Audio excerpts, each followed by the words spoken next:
ਪਿਆਰੇ ਵਿਦਿਆਰਥੀਓ, ਸਤਿ ਸ਼੍ਰੀ ਅਕਾਲ। ਅੱਜ ਦੀ ਇਸ ਵੀਡੀਓ ਦੇ ਵਿੱਚ ਅਸੀਂ ਕੰਪਿਊਟਰ ਸਾਇੰਸ ਜਮਾਤ 11ਵੀਂ ਦੇ ਪਾਠ ਨੰਬਰ 4 ਕੰਪਿਊਟਰ ਸਿਸਟਮ ਮੇਨਟੇਨੈਂਸ ਪਾਠ ਲੈ ਕੇ ਹਾਜ਼ਰ ਹੋਏ ਹਾਂ। ਇਸ ਪਾਠ ਵਿੱਚ ਸਭ ਤੋਂ ਪਹਿਲਾਂ ਅਸੀਂ ਇਸ ਪਾਠ ਦੇ ਉਦੇਸ਼ ਬਾਰੇ ਜਾਣ ਲੈਂਦੇ ਹਾਂ, ਜਿਸ ਵਿੱਚ ਸਾਡੇ ਕੋਲ ਪਹਿਲਾ ਟੌਪਿਕ ਹੈ ਕੰਪਿਊਟਰ ਸਿਸਟਮ ਦੀ ਮੇਨਟੇਨੈਂਸ ਅਤੇ ਸਿਕਿਉਰਿਟੀ। ਦੂਸਰਾ ਹੈ ਪ੍ਰੀਵੈਂਟਿਵ ਮੇਨਟੇਨੈਂਸ। ਤੀਸਰਾ ਬੂਟਿੰਗ ਅਤੇ ਸੇਫ ਮੋਡ। ਚੌਥਾ ਡਿਵਾਈਸ ਡਰਾਈਵਰਾਂ ਦੀ ਇੰਸਟਾਲੇਸ਼ਨ। ਪੰਜਵਾਂ ਹੈ ਪਲੱਗ ਅਤੇ ਪਲੇ ਹਾਰਡਵੇਅਰ ਇੰਸਟਾਲੇਸ਼ਨ। ਛੇਵਾਂ ਹੈ ਪੋਰਟ ਦੀਆਂ ਕਿਸਮਾਂ। ਸੱਤਵਾਂ ਹੈ PC ਸਿਕਿਉਰਿਟੀ ਟੂਲ। ਅੱਠਵਾਂ ਹੈ ਸਾਫਟਵੇਅਰ ਅਪਡੇਟ ਅਤੇ ਅਪਗ੍ਰੇਡ। ਨੌਵਾਂ ਹੈ MS ਆਫਿਸ ਦੀ ਇੰਸਟਾਲੇਸ਼ਨ। 10ਵਾਂ ਹੈ ਵਿੰਡੋ ਆਪਰੇਟਿੰਗ ਸਿਸਟਮ ਨਾਲ ਜਾਣ ਪਛਾਣ। 11ਵਾਂ ਹੈ ਥਿਨ ਕਲਾਇੰਟ ਟੈਕਨੋਲੋਜੀ ਨਾਲ ਜਾਣ ਪਛਾਣ। 12ਵਾਂ ਹੈ ਕੰਟਰੋਲ ਪੈਨਲ। 13ਵਾਂ ਯੂਟਿਲਿਟੀ ਪ੍ਰੋਗਰਾਮ। 14ਵਾਂ ਸ਼ਟਿੰਗ ਡਾਊਨ ਆਪਸ਼ਨ। 15ਵਾਂ ਇਸ ਪਾਠ ਦੇ ਅਖੀਰ ਵਿੱਚ ਅਸੀਂ ਇਸ ਪਾਠ ਦਾ ਅਭਿਆਸ ਕਰਾਂਗੇ। ਇਸ ਪਾਠ ਬਾਰੇ ਪੜ੍ਹਨਾ ਸ਼ੁਰੂ ਕਰਦੇ ਹਾਂ। ਜਿਵੇਂ ਕਿ ਅਸੀਂ ਜਾਣਦੇ ਹਾਂ ਕਿ ਇੱਕ ਕੰਪਿਊਟਰ ਸਿਸਟਮ ਦੇ ਕੰਮ ਕਰਨ ਲਈ ਸਾਨੂੰ ਹਾਰਡਵੇਅਰ ਅਤੇ ਸੌਫਟਵੇਅਰ ਦੋਨਾਂ ਦੀ ਜ਼ਰੂਰਤ ਪੈਂਦੀ ਹੈ। ਆਪਣੇ ਕੰਪਿਊਟਰ ਸਿਸਟਮ ਨੂੰ ਹਮੇਸ਼ਾ ਚੱਲਦੀ ਸਥਿਤੀ ਵਿੱਚ ਰੱਖਣ ਲਈ ਸਾਨੂੰ ਇਸ ਦੀ ਸਾਂਭ ਸੰਭਾਲ ਕਰਨ ਦੀ ਲੋੜ ਪੈਂਦੀ ਹੈ। ਕੰਪਿਊਟਰ ਮੇਨਟੇਨੈਂਸ ਸਾਡੇ ਕੰਪਿਊਟਰ ਸਿਸਟਮ ਨੂੰ ਚੰਗੀ ਸਥਿਤੀ ਵਿੱਚ ਰੱਖਣ ਦੀ ਇੱਕ ਪ੍ਰਕਿਰਿਆ ਹੈ। ਆਓ ਅਸੀਂ ਹੁਣ ਕੰਪਿਊਟਰ ਸਿਸਟਮ ਮੇਨਟੇਨੈਂਸ ਅਤੇ ਸਿਕਿਉਰਿਟੀ ਬਾਰੇ ਜਾਣਦੇ ਹਾਂ। ਕੰਪਿਊਟਰ ਹਾਰਡਵੇਅਰ ਦੀ ਮੇਨਟੇਨੈਂਸ ਵਿੱਚ ਕੰਪਿਊਟਰ ਸਿਸਟਮ ਦੇ ਹਿੱਸਿਆਂ ਜਿਵੇਂ ਕੀਬੋਰਡ, ਹਾਰਡ ਡਰਾਈਵ, ਅੰਦਰੂਨੀ CD ਜਾਂ DVD ਡਰਾਈਵ ਦੀ ਦੇਖਭਾਲ ਸ਼ਾਮਲ ਹੁੰਦੀ ਹੈ। ਕੰਪਿਊਟਰ ਦੀ ਸਫਾਈ, ਸਿਸਟਮ ਯੂਨਿਟ ਵਿੱਚ ਲੱਗੇ ਪੱਖਿਆਂ ਨੂੰ ਮਿੱਟੀ ਤੋਂ ਮੁਕਤ ਰੱਖਣਾ ਅਤੇ ਇਸ ਦੀਆਂ ਹਾਰਡ ਡਰਾਈਵਾਂ ਨੂੰ ਨਿਯਮਿਤ ਰੂਪ ਨਾਲ ਡੀਫਾਰਮੈਟ ਕਰਨਾ ਕੰਪਿਊਟਰ ਹਾਰਡਵੇਅਰ ਮੇਨਟੇਨੈਂਸ ਪ੍ਰੋਗਰਾਮ ਦੇ ਹਿੱਸੇ ਹੁੰਦੇ ਹਨ। ਸੌਫਟਵੇਅਰ ਮੇਨਟੇਨੈਂਸ ਵੀ ਇੱਕ ਪ੍ਰਕਿਰਿਆ ਹੈ ਜਿਸ ਰਾਹੀਂ ਕੰਪਿਊਟਰ ਪ੍ਰੋਗਰਾਮ ਨੂੰ ਜਾਰੀ ਕਰਨ ਤੋਂ ਬਾਅਦ ਬਦਲਿਆ ਜਾਂ ਅਪਡੇਟ ਕੀਤਾ ਜਾਂਦਾ ਹੈ। ਸਿਕਿਉਰਿਟੀ ਅਤੇ ਮੇਨਟੇਨੈਂਸ ਵਿੰਡੋ ਆਪਰੇਟਿੰਗ ਸਿਸਟਮ ਦਾ ਇੱਕ ਭਾਗ ਹੈ। ਇਹ ਭਾਗ ਕੰਪਿਊਟਰ ਸਿਸਟਮ ਦੀ ਸਿਕਿਉਰਿਟੀ ਅਤੇ ਮੇਨਟੇਨੈਂਸ ਨੂੰ ਮੋਨੀਟਰ ਕਰਦੇ ਹਨ। ਇਹਨਾਂ ਮਾਪਦੰਡਾਂ ਵਿੱਚ ਐਂਟੀਵਾਇਰਸ ਸੌਫਟਵੇਅਰ, ਪਰਸਨਲ ਫਾਇਰਵਾਲ ਦੇ ਨਾਲ ਬੈਕਅਪ ਅਤੇ restore, network access protection, user account control, window error reporting ਅਤੇ ਵਿੰਡੋ ਅਪਡੇਟ ਦੇ ਕੰਮ ਸ਼ਾਮਲ ਹੁੰਦੇ ਹਨ। ਇਹ ਯੂਜ਼ਰ ਨੂੰ ਮਾਪਦੰਡਾਂ ਨਾਲ ਸੰਬੰਧਿਤ ਕਿਸੇ ਵੀ ਸਮੱਸਿਆ ਬਾਰੇ ਸੂਚਿਤ ਕਰਦੇ ਹਨ, ਜਿਵੇਂ ਕੰਪਿਊਟਰ ਸਿਸਟਮ ਵਿੱਚ ਇੰਸਟਾਲ ਐਂਟੀਵਾਇਰਸ ਪ੍ਰੋਗਰਾਮ ਦੇ ਅਪ ਟੂ ਡੇਟ ਹੋਣ ਬਾਰੇ। ਅਸੀਂ ਹੁਣ ਜਾਣਾਂਗੇ ਪ੍ਰੀਵੈਂਟਿਵ ਮੇਨਟੇਨੈਂਸ। ਪ੍ਰੀਵੈਂਟਿਵ ਮੇਨਟੇਨੈਂਸ ਨਿਯਮਿਤ ਆਧਾਰ ਤੇ ਹਾਰਡਵੇਅਰ ਦੀ ਜਾਂਚ ਕਰਕੇ ਇਹ ਸੁਨਿਸ਼ਚਿਤ ਕਰਦੇ ਹਨ ਕਿ ਕੰਪਿਊਟਰ ਸਿਸਟਮ ਠੀਕ ਢੰਗ ਨਾਲ ਕੰਮ ਕਰ ਰਿਹਾ ਹੈ ਜਾਂ ਨਹੀਂ। ਜੇਕਰ ਅਸੀਂ ਆਪਣੇ ਕੰਪਿਊਟਰ ਸਿਸਟਮ ਦੀ ਚੰਗੇ ਢੰਗ ਨਾਲ ਦੇਖਭਾਲ ਕਰਦੇ ਰਹੀਏ ਤਾਂ ਇਹ ਕ੍ਰੈਸ਼ ਵੀ ਨਹੀਂ ਹੋਵੇਗਾ ਅਤੇ ਇਸ ਵਿੱਚ ਪਿਆ ਡਾਟਾ ਗੁੰਮ ਜਾਂ ਨਸ਼ਟ ਵੀ ਨਹੀਂ ਹੋਵੇਗਾ। ਕੰਪਿਊਟਰ ਨੂੰ ਸਾਫ਼ ਅਤੇ ਅਨੁਕੂਲ ਵਾਤਾਵਰਨ ਵਿੱਚ ਸਾਲ ਵਿੱਚ ਇੱਕ ਵਾਰ ਸਫਾਈ ਕਰਨ ਦੀ ਜ਼ਰੂਰਤ ਪੈਂਦੀ ਹੈ, ਜਦਕਿ ਧੂੜ ਭਰੇ ਦਫ਼ਤਰਾਂ ਜਾਂ ਦੁਕਾਨਾਂ ਵਰਗੇ ਵਾਤਾਵਰਨ ਵਿੱਚ ਸਿਸਟਮ ਨੂੰ ਹਰੇਕ ਮਹੀਨੇ ਸਫਾਈ ਦੀ ਜਿਹੜੀ ਲੋੜ ਹੈ ਉਹ ਪੈਂਦੀ ਹੈ। ਪ੍ਰੀਵੈਂਟਿਵ ਮੇਨਟੇਨੈਂਸ ਲਈ ਬੇਸਿਕ ਦਿਸ਼ਾ ਨਿਰਦੇਸ਼ ਸਾਡੇ ਕੋਲ ਨੇ, ਜਿਸ ਵਿੱਚ ਪਹਿਲਾ ਹੈ ਕੰਪਿਊਟਰ ਸਿਸਟਮ ਦੇ ਕਿਸੇ ਵੀ ਹਿੱਸੇ ਨੂੰ ਸਾਫ਼ ਕਰਨ ਤੋਂ ਪਹਿਲਾਂ ਸਿਸਟਮ ਨੂੰ ਬੰਦ ਅਤੇ ਅਨਪਲੱਗ ਕਰੋ। ਕਦੇ ਵੀ ਇਸ ਦੇ ਕਿਸੇ ਵੀ ਭਾਗ ਤੇ ਕੋਈ ਤਰਲ ਪਦਾਰਥ ਨਾ ਲਗਾਓ ਅਤੇ ਕੋਈ ਅਜਿਹਾ ਕੱਪੜਾ ਜਿਸ ਤੇ ਬੂਰ ਨਾ ਝੜਦੇ ਹੋਣ ਉਸ ਕੱਪੜੇ ਨਾਲ ਆਪਣੇ ਕੰਪਿਊਟਰ ਜਾਂ ਪਰਸਨਲ ਕੰਪਿਊਟਰ ਨੂੰ ਸਾਫ਼ ਕਰੋ। ਦੂਸਰਾ ਹੈ ਕੰਪਿਊਟਰ ਕੇਸ ਨੂੰ ਕੱਪੜੇ ਨਾਲ ਸਾਫ਼ ਕਰੋ ਅਤੇ ਇਸ ਦੀਆਂ ਪੋਰਟਾਂ ਨੂੰ ਵੀ ਸਾਫ਼ ਕਰੋ। ਵੈਕਿਊਮ ਕਲੀਨਰ ਦੀ ਕੰਪਰੈਸ ਕੀਤੀ ਹੋਈ ਹਵਾ ਨਾਲ ਵੀ ਇਸ ਨੂੰ ਸਾਫ਼ ਕੀਤਾ ਜਾ ਸਕਦਾ ਹੈ। ਤੀਸਰਾ ਹੈ ਮਾਊਸ। ਕੰਪਿਊਟਰ ਸਿਸਟਮ ਦਾ ਇੱਕ ਮਹੱਤਵਪੂਰਨ ਯੰਤਰ ਹੈ। ਆਪਟੀਕਲ ਮਾਊਸ ਹੇਠਲੇ ਪਾਸੇ ਤੋਂ ਗੰਦਾ ਹੋ ਜਾਂਦਾ ਹੈ, ਜਿਸ ਕਾਰਨ ਇਸ ਦਾ ਪੁਆਇੰਟਰ ਸਹੀ ਢੰਗ ਨਾਲ ਕੰਮ ਨਹੀਂ ਕਰਦਾ। ਮਾਊਸ ਦੇ ਹੇਠਲੇ ਪਾਸੇ ਨੂੰ ਸਾਫ਼ ਰੱਖਣ ਲਈ ਮਾਊਸ ਦੇ ਹੇਠਾਂ ਹਮੇਸ਼ਾ ਵਧੀਆ ਕਿਸਮ ਦਾ ਮਾਊਸ ਪੈਡ ਵਰਤੋ। ਚੌਥਾ ਪੁਆਇੰਟ ਹੈ ਕੰਪਿਊਟਰ ਸਿਸਟਮ ਦੇ ਕੰਮ ਕਰਨ ਤੋਂ ਬਾਅਦ ਅਸੀਂ ਕੀਬੋਰਡ ਨੂੰ ਕਿਸੇ ਕਵਰ ਨਾਲ ਨਹੀਂ ਢੱਕਦੇ, ਜਿਸ ਕਾਰਨ ਮਿੱਟੀ ਅਤੇ ਹੋਰ ਧੂੜ ਕਣ ਕੀਬੋਰਡ ਤੇ ਜੰਮ ਜਾਂਦੇ ਹਨ। ਕੀਬੋਰਡ ਨੂੰ ਸਾਫ਼ ਕਰਨ ਲਈ ਇਸ ਨੂੰ ਉਲਟਾ ਕਰੋ ਅਤੇ ਇਸ ਦੀਆਂ ਕੀਜ਼ ਦੇ ਵਿਚਕਾਰੋਂ ਟੁਕੜਿਆਂ ਨੂੰ ਸਾਫ਼ ਕਰਨ ਲਈ ਇਸ ਨੂੰ ਹਿਲਾਓ। ਹੋ ਸਕੇ ਤਾਂ ਇਸ ਦੇ ਬਟਨਾਂ ਨੂੰ ਬਾਹਰ ਕੱਢ ਕੇ ਵੀ ਇਸ ਦੇ ਅੰਦਰੋਂ ਦੀ ਸਫਾਈ ਕੀਤੀ ਜਾ ਸਕਦੀ ਹੈ। ਪੰਜਵਾਂ ਪੁਆਇੰਟ ਹੈ ਮੋਨੀਟਰ ਦੇ ਕੇਸ ਨੂੰ ਸਾਫ਼ ਕੱਪੜੇ ਨਾਲ ਪੂੰਝੋ। ਮੋਨੀਟਰ ਦੀ ਸਫਾਈ ਕਰਨ ਵੇਲੇ ਇੱਕ ਸਟੈਂਡਰਡ ਗਲਾਸ ਕਲੀਨਰ ਅਤੇ ਕੱਪੜੇ ਦੀ ਵਰਤੋਂ ਕਰੋ। ਅਤੇ ਕੱਪੜਾ ਐਸਾ ਹੋਣਾ ਚਾਹੀਦਾ ਹੈ ਜਿਸ ਵਿੱਚੋਂ ਉਸਦੇ ਜਿਹੜੇ ਬੂਰ ਹੈ ਉਹ ਨਾ ਝੜਦੇ ਹੋਣ। ਸੋ LCD ਮੋਨੀਟਰ ਨੂੰ ਹਲਕੇ ਦਬਾਅ ਨਾਲ ਸਾਫ਼ ਕਰੋ ਕਿਉਂਕਿ ਇਸ ਦਾ ਅੰਡਰਲਾਈਨਿੰਗ ਗਲਾਸ ਨਾਜ਼ੁਕ ਹੁੰਦਾ ਹੈ। ਉਸ ਤੋਂ ਬਾਅਦ 6ਵਾਂ ਪੁਆਇੰਟ ਹੈ, ਕੰਪਿਊਟਰ ਸਿਸਟਮ ਪਾਵਰ ਸਪਲਾਈ ਤੋਂ ਬਿਨਾਂ ਨਹੀਂ ਚੱਲ ਸਕਦਾ। ਸੋ ਕੰਪਿਊਟਰ ਦੀਆਂ ਪਾਵਰ ਕੇਬਲਾਂ ਵਧੀਆ ਕਿਸਮ ਦੀਆਂ ਵਰਤਣੀਆਂ ਚਾਹੀਦੀਆਂ ਹਨ। ਇਹਨਾਂ ਪਾਵਰ ਕੇਬਲਾਂ ਦੇ ਵਿਚਕਾਰ ਕੋਈ ਰੁਕਾਵਟ ਨਹੀਂ ਹੋਣੀ ਚਾਹੀਦੀ ਅਤੇ ਜਿੱਥੋਂ ਤੱਕ ਹੋ ਸਕੇ ਇਹਨਾਂ ਕੇਬਲਾਂ ਨੂੰ ਕਲਿੱਪ ਲਗਾ ਕੇ ਫਿਕਸ ਕਰਨਾ ਚਾਹੀਦਾ ਹੈ। ਉਸ ਤੋਂ ਬਾਅਦ 7ਵਾਂ ਪੁਆਇੰਟ ਹੈ, ਜੇਕਰ ਕਿਸੇ CD DVD ਵਿੱਚੋਂ ਡਾਟਾ ਐਕਸੈਸ ਨਹੀਂ ਹੋ ਰਿਹਾ ਤਾਂ ਇਸ ਦਾ ਕਾਰਨ ਇਸ ਦੀ ਸਤਹ 'ਤੇ ਚਿਕਨਾਈ ਜਾਂ ਧੂੜ ਕਣ ਜੰਮੇ ਹੋਏ ਹੋ ਸਕਦੇ ਹਨ। ਇਸ ਦੇ ਲਈ ਡਿਸਕ ਨੂੰ ਨਮੀ ਵਾਲੇ ਸਾਫ਼ ਕੱਪੜੇ ਨਾਲ ਸਾਫ਼ ਕਰੋ। ਡਿਸਕ ਨੂੰ ਘੁੰਮਣ ਵਾਲੀ ਦਿਸ਼ਾ ਵੱਲ ਸਾਫ਼ ਨਾ ਕਰੋ। ਇਸ ਤੋਂ ਬਾਅਦ ਇਸ ਦਾ ਅਗਲਾ ਪੁਆਇੰਟ ਹੈ, ਪ੍ਰਿੰਟਰ ਹੋਰ ਯੰਤਰਾਂ ਦੇ ਮੁਕਾਬਲੇ ਮਕੈਨੀਕਲ ਹੁੰਦੇ ਹਨ ਅਤੇ ਇਸ ਲਈ ਇਹਨਾਂ ਵੱਲ ਵਧੇਰੇ ਧਿਆਨ ਦੇਣ ਦੀ ਜ਼ਰੂਰਤ ਪੈਂਦੀ ਹੈ ਕਿਉਂਕਿ ਇਹ ਕਾਗਜ਼, ਸਿਆਹੀ ਜਾਂ ਕਾਰਬਨ ਦੀ ਵਰਤੋਂ ਕਰਦੇ ਹਨ ਜੋ ਕਿ ਇੱਕ ਕੰਪਿਊਟਰ ਸਿਸਟਮ ਲਈ ਸਮੱਸਿਆਵਾਂ ਪੈਦਾ ਕਰ ਸਕਦੇ ਹਨ। ਇਸ ਨੂੰ ਸਾਫ਼ ਕਰਨ ਵੇਲੇ ਕੰਪਨੀ ਵੱਲੋਂ ਸੁਝਾਏ ਗਏ ਨਿਰਦੇਸ਼ਾਂ ਦੀ ਪਾਲਣਾ ਕਰਕੇ ਹੀ ਇਸ ਨੂੰ ਸਾਫ਼ ਕਰਨਾ ਚਾਹੀਦਾ ਹੈ। ਉਸ ਤੋਂ ਬਾਅਦ ਹੁਣ ਅਸੀਂ ਬੂਟਿੰਗ ਅਤੇ ਇਸ ਦੀਆਂ ਸਮੱਸਿਆਵਾਂ ਬਾਰੇ ਜਾਣਾਂਗੇ। ਸੋ ਜਦੋਂ ਅਸੀਂ ਕੰਪਿਊਟਰ ਸਿਸਟਮ ਦਾ ਪਾਵਰ ਬਟਨ ਦਬਾਉਂਦੇ ਹਾਂ ਤਾਂ ਸਿਸਟਮ ਵਿੱਚ ਆਪਰੇਟਿੰਗ ਸਿਸਟਮ ਲੋਡ ਹੋਣਾ ਸ਼ੁਰੂ ਹੋ ਜਾਂਦਾ ਹੈ। ਸੋ ਇਸ ਲੋਡ ਹੋਣ ਦੀ ਪ੍ਰਕਿਰਿਆ ਨੂੰ ਹੀ ਬੂਟਿੰਗ ਕਿਹਾ ਜਾਂਦਾ ਹੈ। ਸੋ ਜਦੋਂ ਅਸੀਂ ਸਿਸਟਮ ਕੈਬਨਿਟ 'ਤੇ ਲੱਗੇ ਪਾਵਰ ਬਟਨ ਨੂੰ ਦਬਾਉਂਦੇ ਹਾਂ ਤਾਂ ਸੌਫਟਵੇਅਰ ਕਮਾਂਡ ਦੁਆਰਾ ਉਪਲਬਧ ਆਪਰੇਟਿੰਗ ਸਿਸਟਮ ਨੂੰ ਮੈਮਰੀ ਵਿੱਚ ਲੋਡ ਕੀਤਾ ਜਾਂਦਾ ਹੈ। ਸੋ ਕੰਪਿਊਟਰ ਮੈਮਰੀ ਵਿੱਚ ਜ਼ਰੂਰੀ ਫਾਈਲਾਂ ਨੂੰ ਲੋਡ ਕਰਨ ਦੀ ਪ੍ਰਕਿਰਿਆ CPU ਵਿੱਚ ਹਾਰਡਵੇਅਰ ਅਤੇ ਫਰਮਵੇਅਰ ਦੁਆਰਾ ਕੀਤੀ ਜਾਂਦੀ ਹੈ। ਸੋ ਜੇਕਰ ਸਾਡਾ ਆਪਰੇਟਿੰਗ ਸਿਸਟਮ ਕੰਪਿਊਟਰ ਮੈਮਰੀ ਵਿੱਚ ਲੋਡ ਨਹੀਂ ਹੋ ਰਿਹਾ, ਭਾਵ ਸਾਡਾ ਸਿਸਟਮ ਬੂਟ ਨਹੀਂ ਹੋ ਰਿਹਾ, ਤਾਂ ਇਹ ਇੱਕ ਹਾਰਡਵੇਅਰ, ਸੌਫਟਵੇਅਰ ਜਾਂ ਫਰਮਵੇਅਰ ਵਿੱਚ ਗਲਤੀ ਦੇ ਕਾਰਨ ਹੋ ਸਕਦਾ ਹੈ। ਸੋ ਵਿੰਡੋ 7, ਵਿੰਡੋ 8, ਵਿੰਡੋ 10 ਸਿਸਟਮ ਵਿੱਚ ਸਟਾਰਟਅਪ ਰਿਪੇਅਰ ਟੂਲ ਜੋ ਕਿ ਇੱਕ ਰਿਕਵਰੀ ਟੂਲ ਹੁੰਦਾ ਹੈ, ਇਸ ਦੀ ਵਰਤੋਂ ਗੁੰਮੀਆਂ ਖਰਾਬ ਹੋਈਆਂ ਸਿਸਟਮ ਫਾਈਲਾਂ ਵਰਗੀਆਂ ਸਮੱਸਿਆਵਾਂ ਲਈ ਸਾਡੇ ਸਿਸਟਮ ਨੂੰ ਸਕੈਨ ਕਰਦਾ ਹੈ ਅਤੇ ਬੂਟਿੰਗ ਨੂੰ ਠੀਕ ਕਰਨ ਵਿੱਚ ਆ ਰਹੀ ਮੁਸ਼ਕਲ ਨੂੰ ਦੂਰ ਕਰਦਾ ਹੈ। ਅੱਗੇ ਹੁਣ ਅਸੀਂ ਬੂਟਿੰਗ ਤੋਂ ਬਾਅਦ ਸੇਫ ਮੋਡ ਅਤੇ ਇਸ ਦੀਆਂ ਸਮੱਸਿਆਵਾਂ ਬਾਰੇ ਜਾਣਾਂਗੇ। ਸੋ PC ਦੀਆਂ ਕਈ ਕਿਸਮ ਦੀਆਂ ਸਮੱਸਿਆਵਾਂ ਲਈ ਵਿੰਡੋ ਦੇ ਸੇਫ ਮੋਡ ਟੂਲ ਦੀ ਵਰਤੋਂ ਕੀਤੀ ਜਾਂਦੀ ਹੈ। Safe mode computer operating system ਦਾ ਇੱਕ ਸੈਲਫ ਡਾਇਗਨੋਸਟਿਕ ਮੋਡ ਹੈ। ਜਦੋਂ ਆਪਰੇਟਿੰਗ ਸਿਸਟਮ ਸ਼ੁਰੂ ਹੁੰਦਾ ਹੈ ਤਾਂ ਇਹ ਸਟਾਰਟਅਪ ਪ੍ਰੋਗਰਾਮ ਸ਼ੁਰੂ ਕਰਦਾ ਹੈ ਅਤੇ ਇਸ ਪ੍ਰਕਿਰਿਆ ਨੂੰ ਸ਼ੁਰੂ ਕਰਨ ਲਈ ਇਹ ਕਨਫਿਗਰ ਕੀਤੀਆਂ ਸਾਰੀਆਂ ਸੇਵਾਵਾਂ ਨੂੰ ਸ਼ੁਰੂ ਕਰਦਾ ਹੈ ਅਤੇ ਇੰਸਟਾਲ ਕੀਤੇ ਗਏ ਹਾਰਡਵੇਅਰ ਡਰਾਈਵਾਂ ਨੂੰ ਲੋਡ ਕਰਦਾ ਹੈ। ਸੋ ਸੇਫ ਮੋਡ ਦਾ ਮੁੱਖ ਉਦੇਸ਼ ਸਿਸਟਮ ਬੂਟਅਪ ਵਿੱਚ ਹੋਈਆਂ ਗਲਤੀਆਂ ਨੂੰ ਠੀਕ ਕਰਨ ਵਿੱਚ ਮਦਦ ਕਰਨਾ ਹੈ।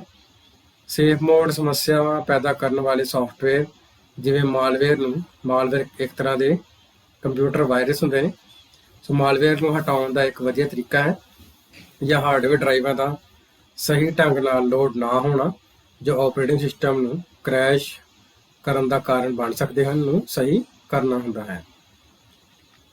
ਸੋ ਸੇਫ ਮੋਡ ਵਿੱਚ ਕੰਪਿਊਟਰ ਨੂੰ ਹੇਠ ਲਿਖੀਆਂ ਤਰੀਕਿਆਂ ਰਾਹੀਂ ਬੂਟ ਕੀਤਾ ਜਾ ਸਕਦਾ ਹੈ, ਜਿਸ ਵਿੱਚ ਸਾਡੇ ਕੋਲ ਇਸ ਦਾ ਪਹਿਲਾ ਤਰੀਕਾ ਹੈ। ਸੋ ਇਸ ਦਾ ਪਹਿਲਾ ਤਰੀਕਾ ਹੈ ਵਿੰਡੋ 7 ਜਾਂ ਉਸ ਤੋਂ ਪਹਿਲਾਂ ਵਾਲੇ ਆਪਰੇਟਿੰਗ ਸਿਸਟਮ ਲਈ। ਸੋ ਕੰਪਿਊਟਰ ਤੇ ਬੂਟ ਹੋਣ ਦੇ ਟਾਈਮ ਆਪਣੇ ਕੀਬੋਰਡ ਤੋਂ F8 ਕੀ ਨੂੰ ਦਬਾਓ ਅਤੇ ਫਿਰ ਸਾਹਮਣੇ ਆਉਣ ਵਾਲੇ ਮੀਨੂ ਵਿੱਚੋਂ ਸੇਫ ਮੋਡ ਦੀ ਚੋਣ ਕਰਕੇ ਅਸੀਂ ਵਿੰਡੋ 7 ਵਿੱਚ ਸੇਫ ਮੋਡ ਨੂੰ ਚਲਾ ਸਕਦੇ ਹਾਂ। ਉਸ ਤੋਂ ਬਾਅਦ ਇਸ ਦਾ ਦੂਸਰਾ ਤਰੀਕਾ ਹੈ ਵਿੰਡੋ 8 ਆਪਰੇਟਿੰਗ ਸਿਸਟਮ ਲਈ। ਸੋ ਵਿੰਡੋ 8 ਆਪਰੇਟਿੰਗ ਸਿਸਟਮ ਦੇ ਵਿੱਚ ਬੂਟਿੰਗ ਦੀ ਪ੍ਰਕਿਰਿਆ ਸ਼ੁਰੂ ਕਰਨ ਲਈ ਲੌਗਇਨ ਸਕਰੀਨ ਤੇ ਪਾਵਰ ਮੀਨੂ ਤੇ ਰੀਸਟਾਰਟ ਕਲਿੱਕ ਕਰਦੇ ਸਮੇਂ ਸ਼ਿਫਟ ਕੀ ਹੋਲਡ ਕਰੋ। ਸੋ ਇਸ ਤਰ੍ਹਾਂ ਦੇ ਨਾਲ ਤੁਸੀਂ ਵਿੰਡੋ 8 ਆਪਰੇਟਿੰਗ ਸਿਸਟਮ ਵਿੱਚ ਸੇਫ ਮੋਡ ਨੂੰ ਓਪਨ ਕਰ ਸਕਦੇ ਹੋ। ਅਤੇ ਇਸ ਦਾ ਤੀਸਰਾ ਤਰੀਕਾ ਹੈ ਵਿੰਡੋ 10 ਆਪਰੇਟਿੰਗ ਸਿਸਟਮ ਲਈ। ਸੋ ਵਿੰਡੋ 10 ਆਪਰੇਟਿੰਗ ਸਿਸਟਮ ਵਿੱਚ ਸਟਾਰਟ ਮੀਨੂ ਦੇ ਪਾਵਰ ਆਪਸ਼ਨ ਸਬ ਮੀਨੂ ਉੱਤੇ ਰੀਸਟਾਰਟ ਨੂੰ ਕਲਿੱਕ ਕਰਦੇ ਸਮੇਂ ਸ਼ਿਫਟ ਹੋਲਡ ਕਰੋ ਅਤੇ ਟਰਬਲ ਸ਼ੂਟ ਵਿੱਚੋਂ ਐਡਵਾਂਸ ਆਪਸ਼ਨ ਦੇ ਅੰਦਰ ਸਟਾਰਟਅਪ ਸੈਟਿੰਗ ਦੇ ਵਿੱਚ ਰੀਸਟਾਰਟ ਨੂੰ ਕਲਿੱਕ ਕਰੋ। ਸੋ ਜਦੋਂ ਅਸੀਂ ਸ਼ੁਰੂਆਤੀ ਸੈਟਿੰਗ ਸਕਰੀਨ ਦੇਖਦੇ ਹਾਂ ਤਾਂ 4 ਕੀ ਦਬਾਓ। ਇਸ ਦੇ ਨਾਲ ਹੀ ਤੁਹਾਡਾ ਸੇਫ ਮੋਡ ਜਿਹੜਾ ਹੈ ਉਹ ਓਪਨ ਹੋ ਜਾਏਗਾ। ਸੋ ਅੱਗੇ ਹੁਣ ਅਸੀਂ ਆਪਣੇ ਕੰਪਿਊਟਰ ਨੂੰ ਸੇਫ ਮੋਡ ਵਿੱਚ ਕਿਵੇਂ ਫਿਕਸ ਕਰੀਏ ਉਸ ਬਾਰੇ ਜਾਣ ਲੈਂਦੇ ਹਾਂ। ਸਭ ਤੋਂ ਪਹਿਲਾਂ ਹੈ ਮਾਲਵੇਅਰ ਲਈ ਸਕੈਨ। ਸੋ ਮਾਲਵੇਅਰ ਇੱਕ ਤਰ੍ਹਾਂ ਦੇ ਕੰਪਿਊਟਰ ਵਾਇਰਸ ਹੁੰਦੇ ਨੇ ਜਿਹੜੇ ਸਾਡੇ ਕੰਪਿਊਟਰ ਨੂੰ ਰੋਜ਼ਾਨਾ ਜਿਹੜੀਆਂ ਗਤੀਵਿਧੀਆਂ ਜਿਹੜੇ ਸੌਫਟਵੇਅਰ ਹੈ ਉਹਨਾਂ ਨੂੰ ਚਲਾਉਣ ਵਿੱਚ ਰੁਕਾਵਟ ਪੈਦਾ ਕਰਦੇ ਹਨ। ਸੋ ਮਾਲਵੇਅਰ ਲਈ ਸਕੈਨ ਕਰਨ ਲਈ ਅਸੀਂ ਐਂਟੀਵਾਇਰਸ ਐਪਲੀਕੇਸ਼ਨ ਦੀ ਵਰਤੋਂ ਕਰ ਸਕਦੇ ਹਾਂ ਅਤੇ ਇਸ ਨੂੰ ਸੇਫ ਮੋਡ ਵਿੱਚ ਸਟਾਰਟ ਕਰਕੇ ਇੰਸਟਾਲ ਐਪਲੀਕੇਸ਼ਨ ਵਿੱਚੋਂ ਹਟਾ ਸਕਦੇ ਹਾਂ। ਸੋ ਮਾਲਵੇਅਰ ਨੂੰ ਨਾਰਮਲ ਮੋਡ ਵਿੱਚ ਹਟਾਉਣਾ ਅਸੰਭਵ ਹੋ ਸਕਦਾ ਹੈ ਕਿਉਂਕਿ ਇਹ ਬੈਕਗ੍ਰਾਉਂਡ ਵਿੱਚ ਚੱਲ ਰਿਹਾ ਹੁੰਦਾ ਹੈ ਅਤੇ ਐਂਟੀਵਾਇਰਸ ਦੀ ਵਰਕਿੰਗ ਵਿੱਚ ਦਖਲਅੰਦਾਜ਼ੀ ਕਰ ਸਕਦਾ ਹੈ। ਇਸ ਲਈ ਇਸ ਨੂੰ ਸੇਫ ਮੋਡ ਵਿੱਚ ਹੀ ਹਟਾਉਣ ਦੀ ਪ੍ਰਕਿਰਿਆ ਸਹੀ ਹੁੰਦੀ ਹੈ। ਦੂਸਰਾ ਹੈ ਸਿਸਟਮ ਰੀਸਟਾਰਟ ਚਲਾਓ।